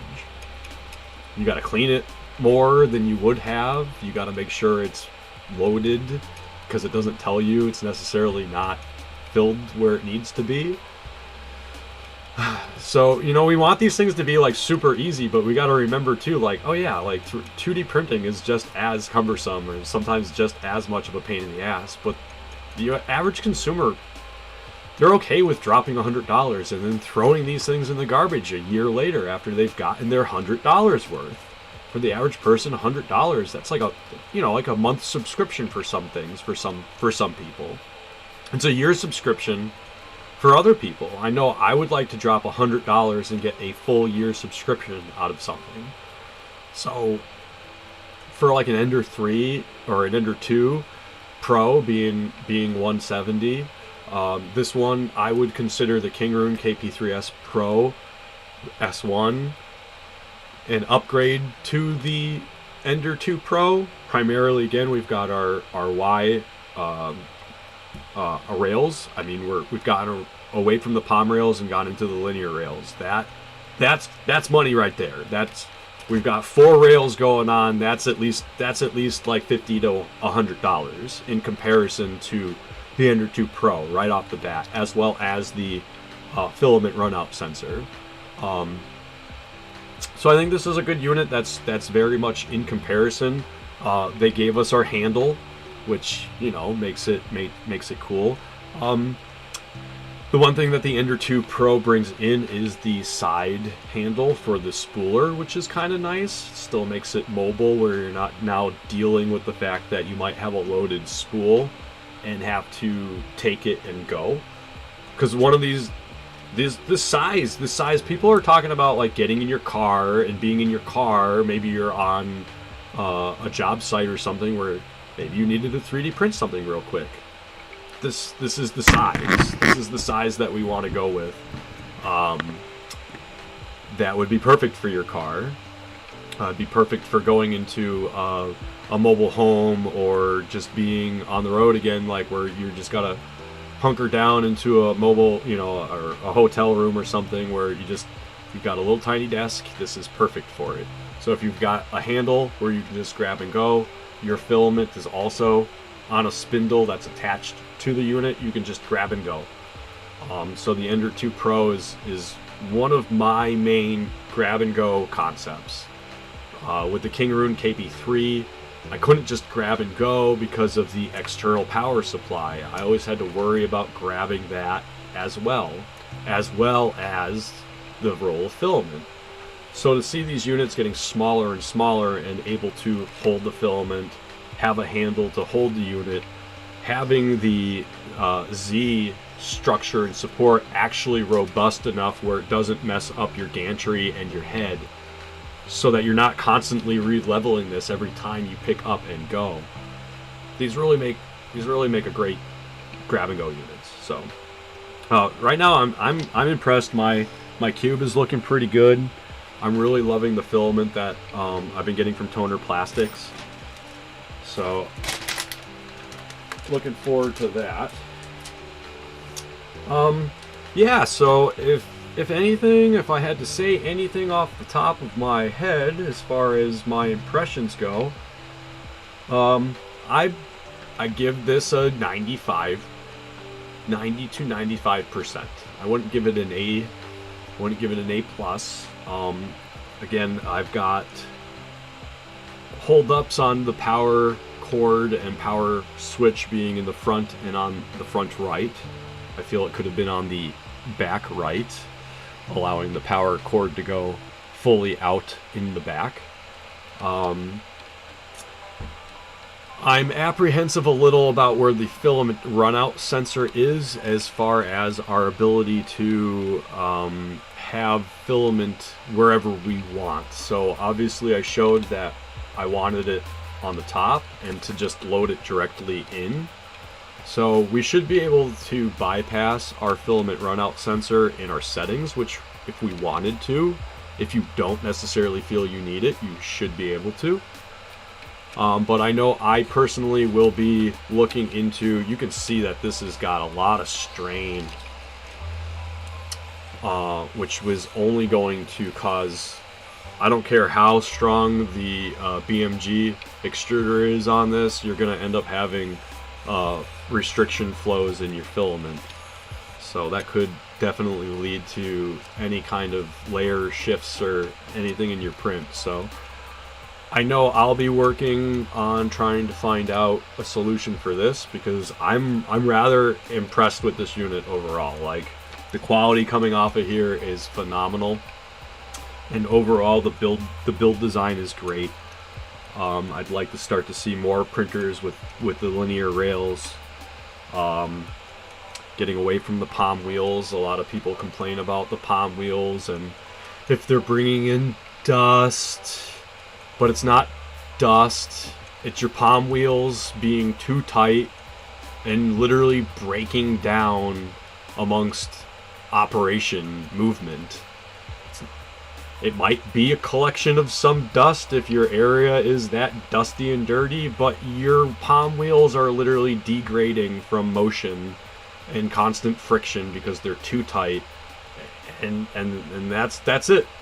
It's not dust, it's not fairy dust, it's not dust bunnies, it's friction wear down on palm plastic wheels. You can literally take the grease off of those and go play football with them afterwards under your eyes. So the linear rails are definitely an upgrade, and that's primarily where the majority of your cost is going if you compare to this unit to the cost of an Ender 2 Pro. And I don't have a Prusa Mini to compare this to, but I do have a Prusa MK3S Plus. And yeah, quality as far as the extruders going right now, again, I think this is kind of the same kind of direct drive BMG extruder that is similar to what's in the XP, oh my god, the Prusa. I mean, I can actually see a layer shift that happened amongst where this started binding up, so definitely you want to work on that filament runout sensor, or just not use it altogether. But for, I would say, like, comparing this to an Ender 2 or Prusa Mini, if I had one to compare it to, I think they're about $500 now. This is half that price. Probably you're getting the same bang for your buck. So things to consider. The Ender 2 Pro is definitely one of my main units that I use at this point. This will be next to that unit. But the Ender 2 Pro, for me, as far as what I've been printing, I haven't really been needing to do a lot of large printing. So the fact that I've got a smaller build volume, smaller build that can now fit, I can fit 4 of these onto my shelf where I could only fit 2 standard printers, or 3, smaller units. The fact that this can, fill up that same space in 4, you could potentially have these just set up as a farm. So I think the smaller units are getting better for farming, especially if you don't need the larger build volume above, 300 by 300 by 400. So the fact that this is 200 by 200 by 200 is pretty on par to almost an Ender 3, which I think, you're working with about like a 230 by 230 by 300. And most of the clones amongst the slingers of an Ender 3 are going to be within that range, between 225 to 235. So yeah, this is like a nice in-between unit. I can't complain. I can, and I did, but I think for the most part those are my only complaints. I haven't opened it up inside, but from what I've heard, as far as Kingroons go, Kingroons are more on the experimental side. So if you're not looking to tinker, buy an Ender 2 Pro, and if you are looking to tinker, buy a Kingroon. Because ultimately, these on the internals, I'm not sure what's running on this one, but the other ones are, I believe, Robin Nano 1.2, and those are supposed to be, I guess, more of a tinkerer-based board.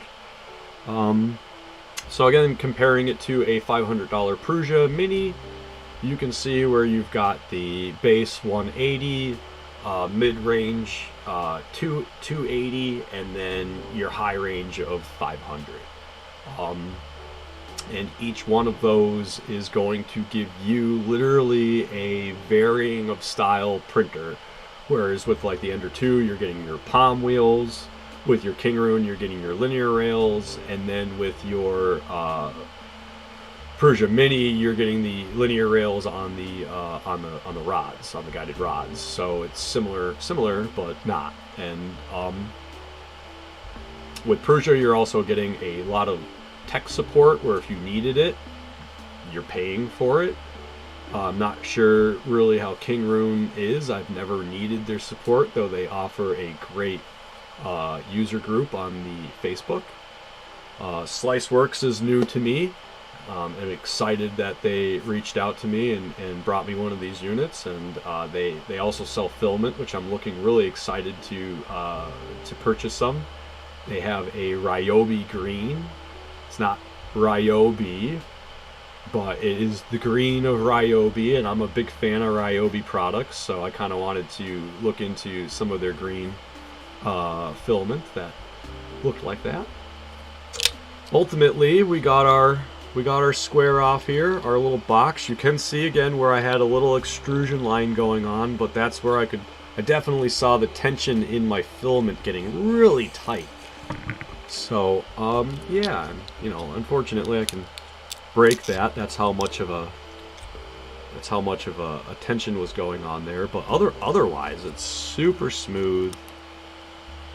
Can't really get that to focus great, but it is super smooth, and I am happy with it. I don't even see a seam line. So I have been streaming for a little under 4 hours, and I got an initial print off of this, as much as it was just a silly calibration cube. And you can see where, you know, I got my dirty layer lines in there from branding. And so, like anything else, make sure you're not too close to your bed, and it's better to level your bed with your nozzle away from your bed and use a live leveling like this to make sure that you're dialing your nozzle closer to your bed, or again, dialing your bed upwards to your nozzle. Especially without a BL Touch initially. Again, that's just something I tend to do even after 7 years of doing 3D printing. It's still one of the things that tends to happen for me, but you can easily avoid it by just not having your nozzle amongst your initial calibration too close to your bed. So I'm sorry for anybody who might have chimed into the comments, and again, Titan, thank you for getting me somewhat up to par without me seeing you trying to do that. But yeah, it's okay. It's all right. That's part of live streaming for somebody else, and I've built my own recreator, not following my directions, and people have told me you're doing it wrong. And then 20 minutes later, I'm like, hey, fuck it, I did it wrong. Shit. So. For me, I enjoy doing the live stream, but paying attention to the comments, I feel like I need a new method to visually just have the comments for me elsewhere to specifically pay attention to. So for my 3 concurrent viewers, thank you for being here, checking out the SliceWorks Kingroon KP3S Pro S1. Checking out my initial Recreator 3D fun size, hanging out with me for 3.5 hours. If you're watching me after the fact, you're amazing, happy recreating, and I'm out. Thanks for joining me.